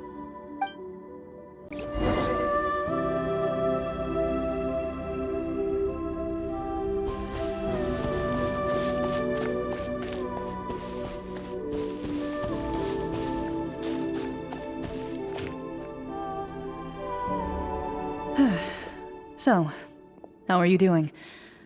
Feeling any better? What just happened?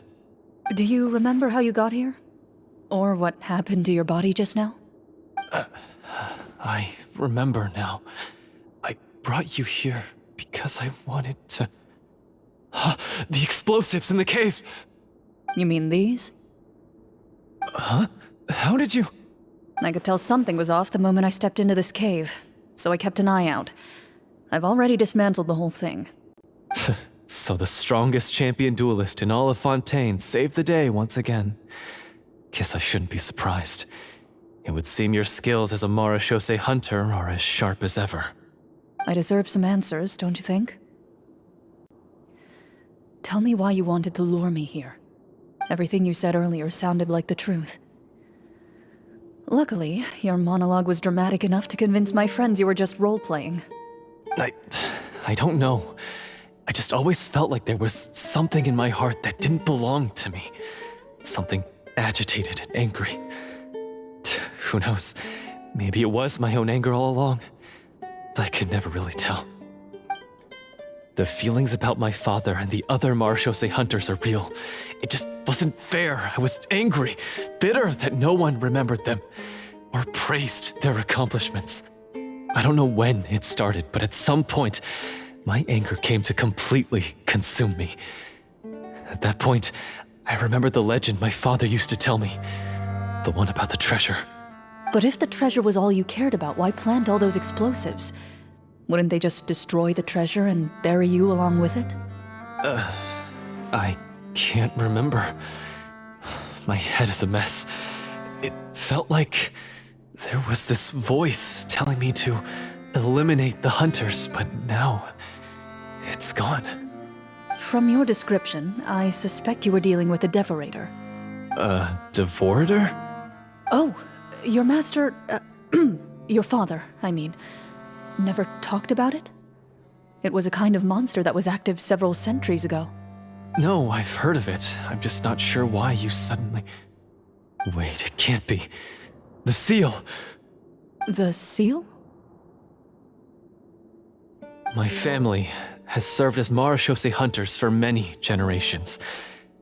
But the title and swordsmanship weren't the only things passed down over our line. There was a seal as well.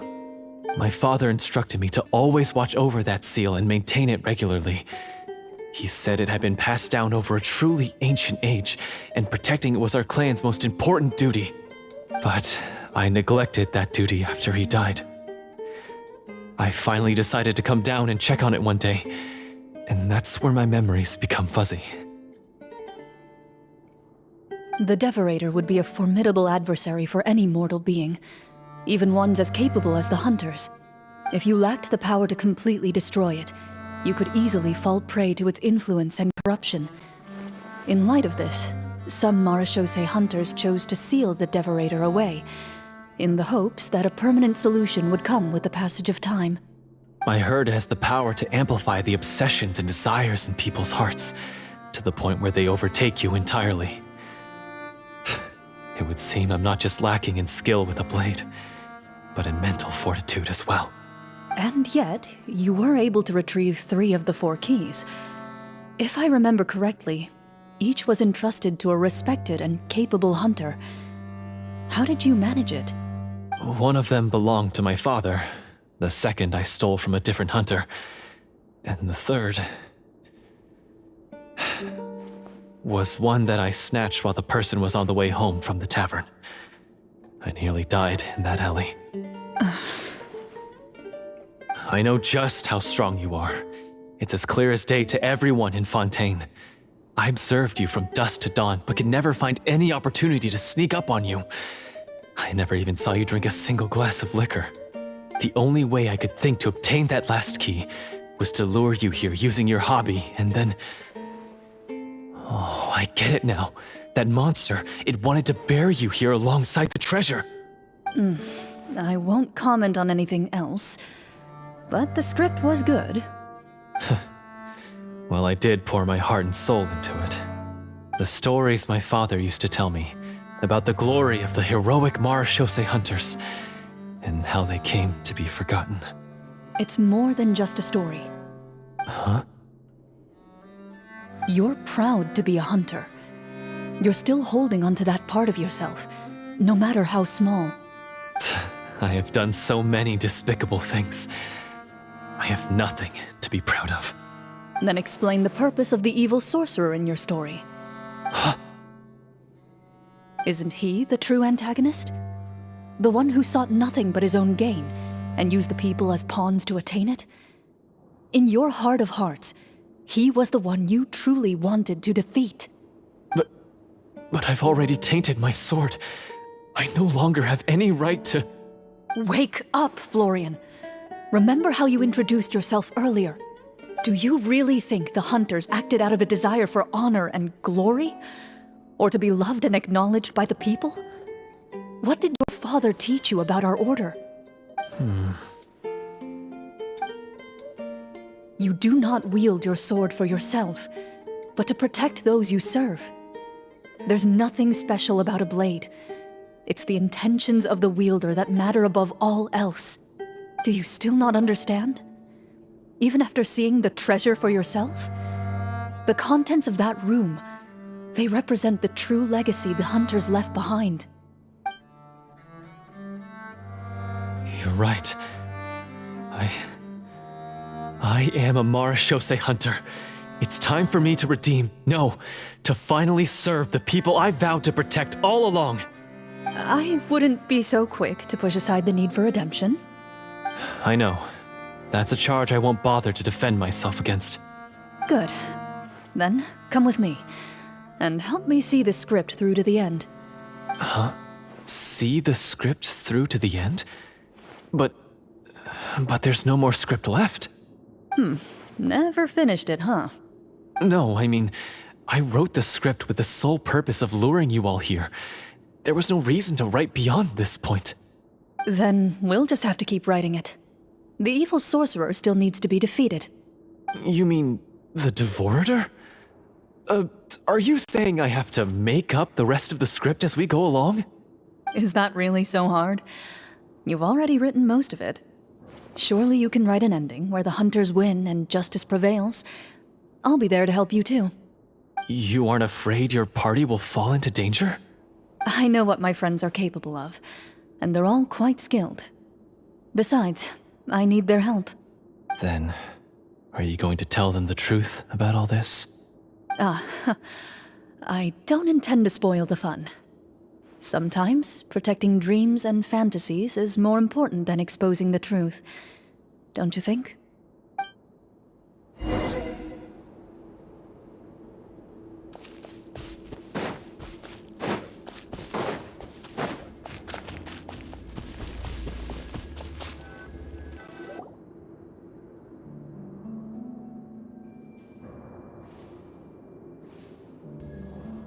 They're back!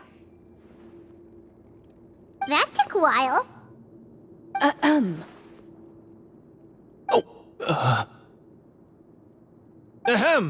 My fellow Marashose hunters, please forgive me, for I have sinned. Tone it down. Sorry. After crossing swords with you and witnessing your courage in battle, I've rediscovered my true self and regained my pride as a Marashose hunter. Oh, do I smell a redemption arc? I confess, I was brainwashed by the evil sorcerer. He asked me to lure you here so he could bury you in this cave. That little... Wait, you're saying all of that wasn't you, but the evil sorcerer? That's right. He's adept at manipulating the hearts and minds of the people. I fell under his influence because I did not possess a strong enough sense of will. And how are you going to prove that you're a changed man? We're not going to fall for the same trap twice. To be perfectly honest, I only came to my senses after seeing the treasure. It reminded me of my father's past teachings. The treasure was actually... The names of all the Marashose hunters from ages past and their weapons? Wait, you already know? Of course. Don't underestimate a veteran role player's exploration skills. Oh, wait, I mean Marashose hunter Navia's exploration skills. We just finished reading through the content of the stone tablet. That tablet recorded the lives of some fascinating people. For example, this Marashose hunter called Est. She inherited the responsibilities of the Golden Hunter and passed judgment on many people. But in private, she had a very easygoing personality. Her favorite pastime was singing and dancing with her friends, and she was said to have a beautiful voice. So, she was just like you. Oh, you really think so? Well, when you put it that way, I suppose I also have a few things in common with this Walter. Working as an executioner, he supposedly used a countless number of tricks to confound his enemies in battle. Oh, if only I could have seen the feats of magic he pulled off back then. Their lives were all so exciting. You could write so many cool books about their accomplishments. How could they have all been forgotten? Because they chose to be. To hunt monsters that only appear in the shadows, you must also operate in the dark. To be a Marashose hunter is to willingly give up on wealth and fame. Then this stone tablet must have been left behind by their companions. That's right. Few Marashose hunters ever revealed their identity to the public. They always protected the city from the shadows. The only time they spoke of their accomplishments would be at night, when they gathered with their fellow hunters in front of the bonfire to share stories of the monsters slain by their hand. So, this tablet was created not so that the hunters would be remembered by the people, but so that they would be remembered by each other. No wonder this place was so well hidden. You regard the stone tablet in solemn silence. The names of your comrades etched onto its surface serve as a reminder that you are never truly alone. The tablet proves that, although a hunter walks a shrouded path, it is not a solitary one. There will always be those who walk beside you, a fact that remains as true today as in ages long past, their legacies shall continue to be passed down from generation to generation, as everlasting as the stone onto which their names are carved. Father, you once told me that I should seek out the treasure if I ever became lost. So this is what you wanted me to find.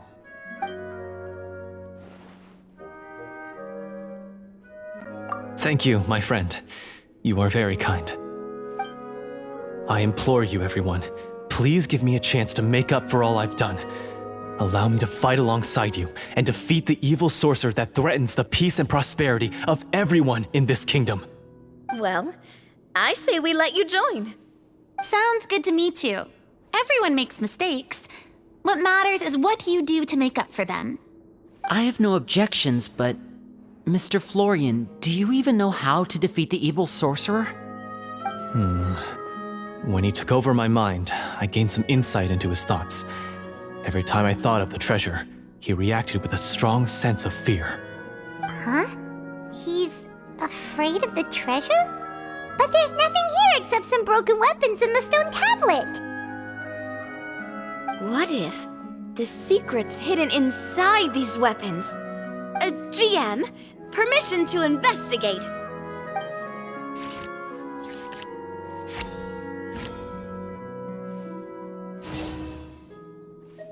At first glance, the weapons appear absolutely ordinary.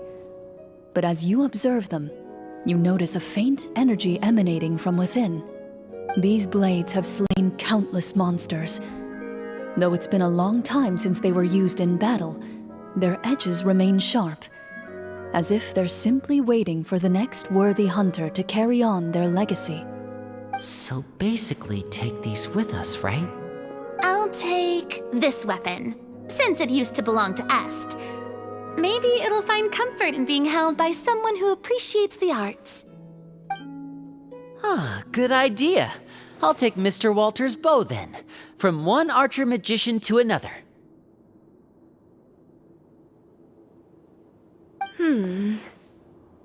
Paimon's gonna pick a cool weapon too!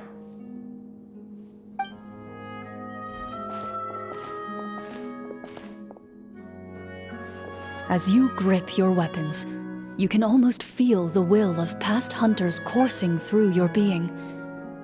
It's a feeling of courage, determination, a silent vow passed down from generation to generation that says, eradicate the monsters, no matter the cost.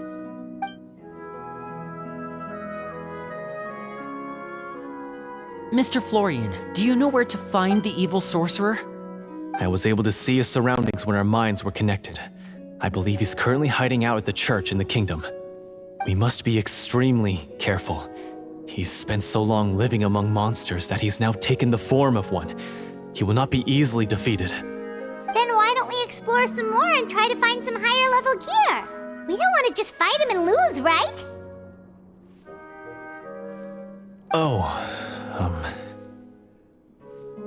No, we have to strike now.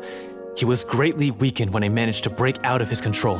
If we let him rest, he might have time to escape. I agree with Mr. Florian. We've got to act while we have the advantage. Don't forget, the people of the capital are counting on us. Yeah, now that we've got a plan, there's no point in waiting. The longer this drags on, the worse it will be for everybody. Yes, that's what's called... Yes, that's exactly right. Alright, you've persuaded Paimon. Mr. Florian, please, lead the way. Of course. Follow me. He had to set up so many scenes today, and now he has to join in for this last part. I really don't envy his job. Finally, you decide to slay the evil sorcerer and bring peace back to the kingdom once and for all.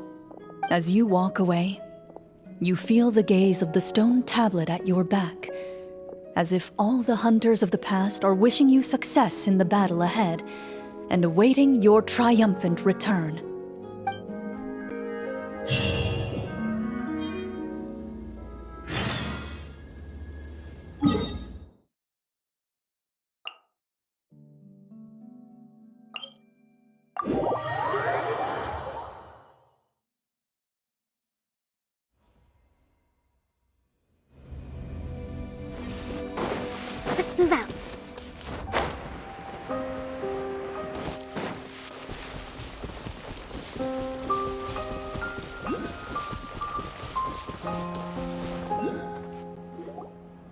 Finally, you arrive at the church Florian described.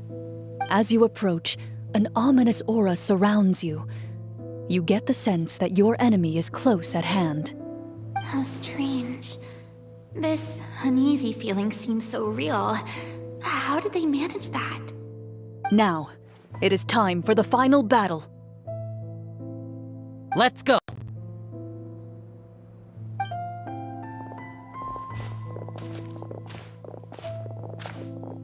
Florian, wait.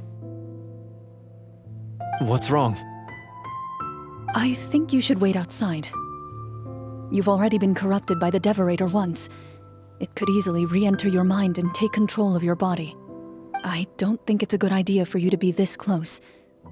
If it corrupts you again, it's possible you might take on a new form entirely. That's exactly why I have to go. Why I should be at the very front.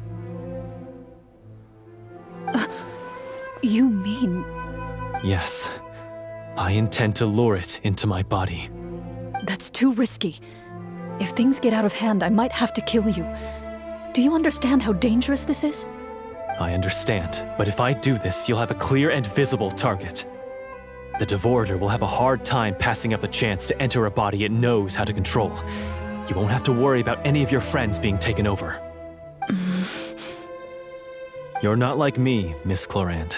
You're a just and powerful Marechaussee hunter. The monster broke free due to my error. It's only right that I shoulder the responsibility for its destruction. This is... something that I have to do. Consider it a duel to restore my honor. My only request is that you give it your all.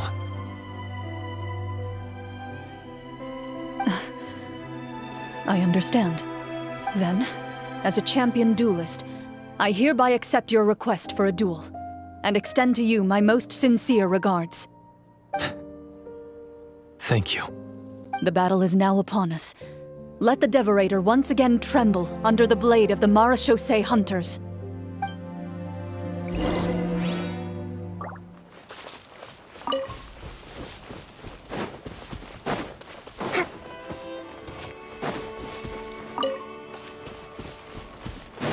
Let's move out.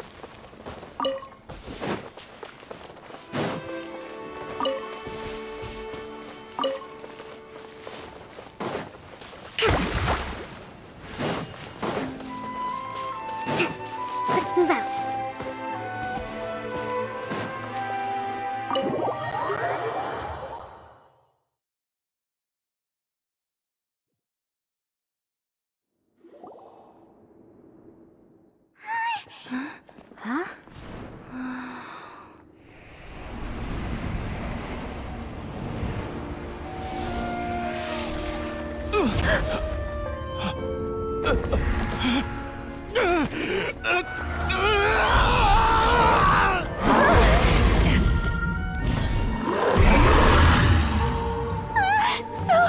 So lifelike!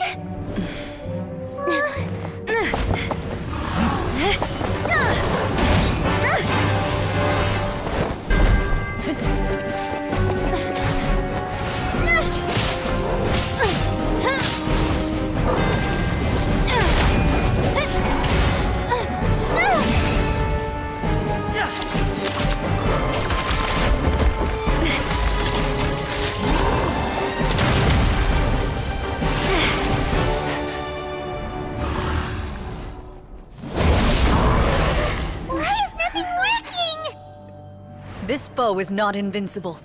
You hold the treasure. The power to defeat it in your own two hands. The treasure? You mean... The names! It's the Marechaussee hunters' names! How are we supposed to... You forget, Paimon? There's still one skill we saved until the very end. Hunters fight not for fame, but to aid the people whenever they are summoned. Walter the Marechaussee Hunter, master of 1,000 tricks, executioner of the Phantom Hunters, I call for aid! Est, the Marechaussee Hunter, inheritor of Cassiodor's will, judge of the Shadow Hunters. Answer my call!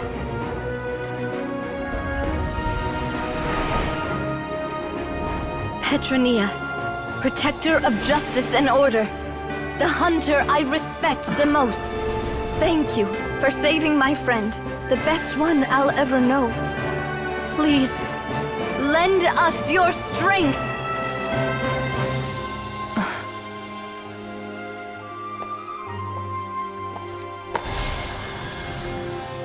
We have come to answer your summons.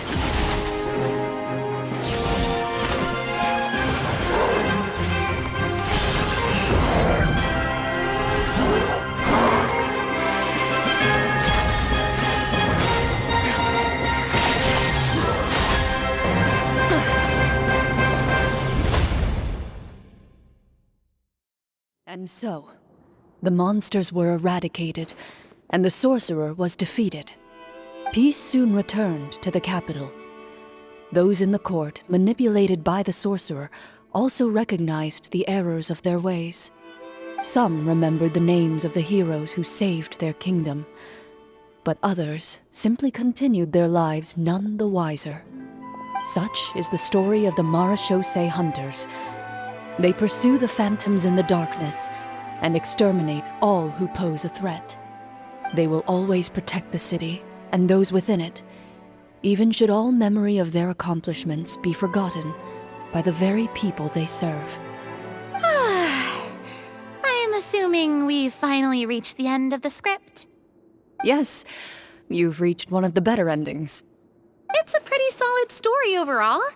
I thought it was just an ordinary adventure at first, but the further we got into it, the more impressed I became with the production and the plot. That final battle especially! All the effects were super realistic. Oh, right. Yeah, totally. That's a really good point. I never expected the weapons we picked up from that vault would have that kind of effect. Yeah, mine nearly scared the daylights out of me when it started glowing. I took a good look at it after we got out, but I don't think it ever lit up again. Oh, we should probably give these props back, right?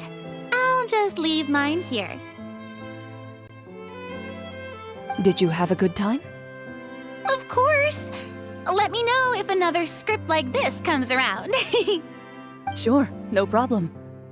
Then I'll head back for now. I think I need some time to fully digest everything that just happened. Once Mr. Florian is awake, please pass on my regards to him. He must be extremely exhausted to have passed out cold like that. You're right. He's had a lot to deal with. Well, see you all some other time. Toodaloo!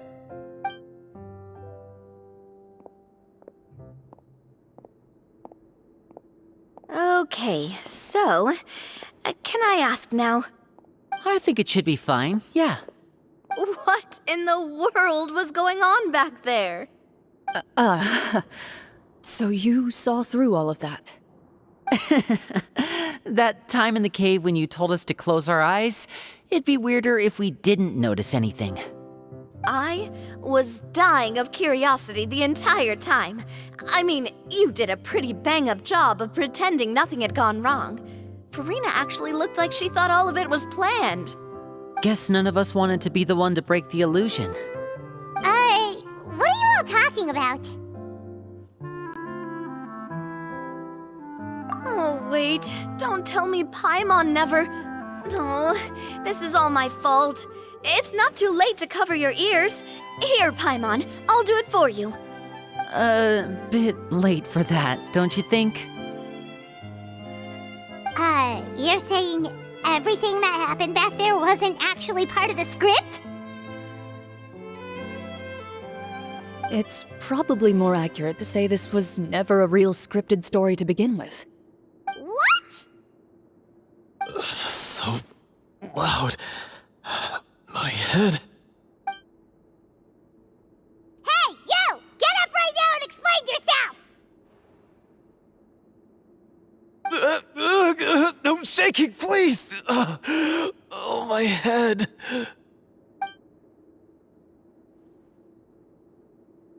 Did Paimon just hear that right? You guys made up that whole last part on the spot? It's not to lie to people, but Paimon's gotta admit, that was a really good story, Florian. Oh, and nice improvisation, Clorinde! Yeah, it was like watching a magician improvise a spectacular magic trick after forgetting an important prop. If Paimon knew something was wrong with that vault, she would have floated straight in the opposite direction. Everything was under control. As if you've ever described a situation as being out of control. I'm pretty sure any situation you consider to be easy to handle would scare a reasonable person half to death. Guess I'm just used to it. You must run into a lot of unexpected situations then. That explains why you're so good at coming up with things on the spot. As for you, Florian, I know there's no excuse for what I did. I'll turn myself into the guards at once, confess my crimes, and accept any punishment that comes my way. I would say you've already suffered more than enough. What? You may have been blinded by fame and fortune in the beginning, but your actions during the final battle had proven you to be a true Marechaussee hunter. You'll be far more used to the city above ground than below.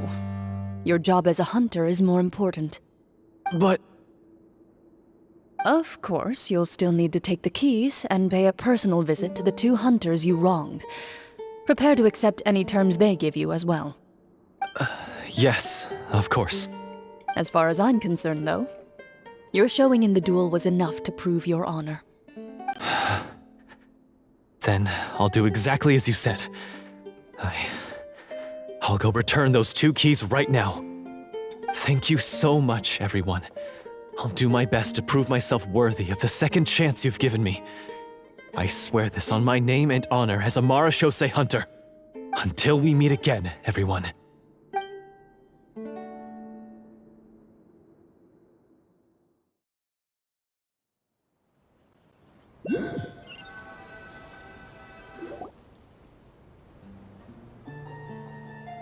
Speaking of Marechaussee hunters, what should we do about the treasure in that cave?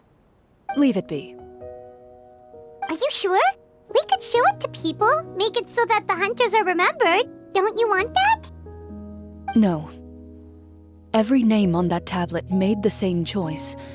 All hunters know what the path entails. I am no exception. My identity as a Marechaussee hunter is not something I need people to remember. I wish only to be recognized as a champion duelist. Nothing more.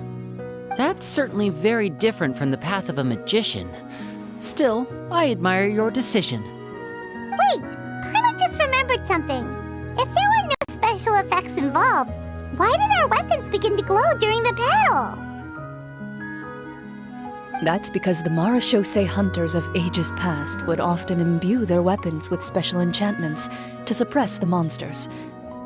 Whenever a monster was nearby, their weapons would start to glow. Oh, so that's why they had an effect on that guy near the end. I really thought the summons were doing all the work. Well, I'm sure the summons were a part of it too. Oh? How so?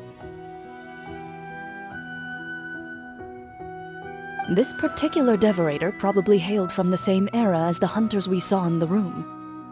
The names you recited all belonged to the bravest hunters. Countless monsters fell to their blades. That's likely why the devorator visibly reacted when you said them out loud. So the names held the power all along! Navia, everything you said during your summon. Huh? Oh, I meant what I said. I mean, it was true to my character, so yeah, I'm glad you heard it. Just don't make me repeat myself. It's embarrassing. I really appreciated those words. All right. Don't get all sentimental on me. Anyway, let's not talk about that anymore. I'm going to go on ahead. Don't fall too far behind now. She ran off! I should probably head back as well. This story was truly incredible. I might have to spend the whole night telling my siblings all about it. Goodbye.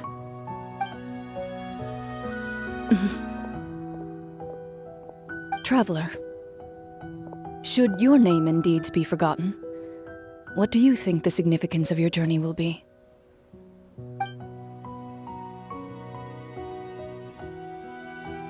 I suppose the significance would be the journey itself and the world we helped create. There's still value in the time I shared with everyone here, in the things we were able to accomplish, even if no one remembers them. A great answer. I'll remember it. Me? The Marachose hunter says nothing in response to that question. Perhaps her answer lies in her silence, an unspoken vow left to echo through the night.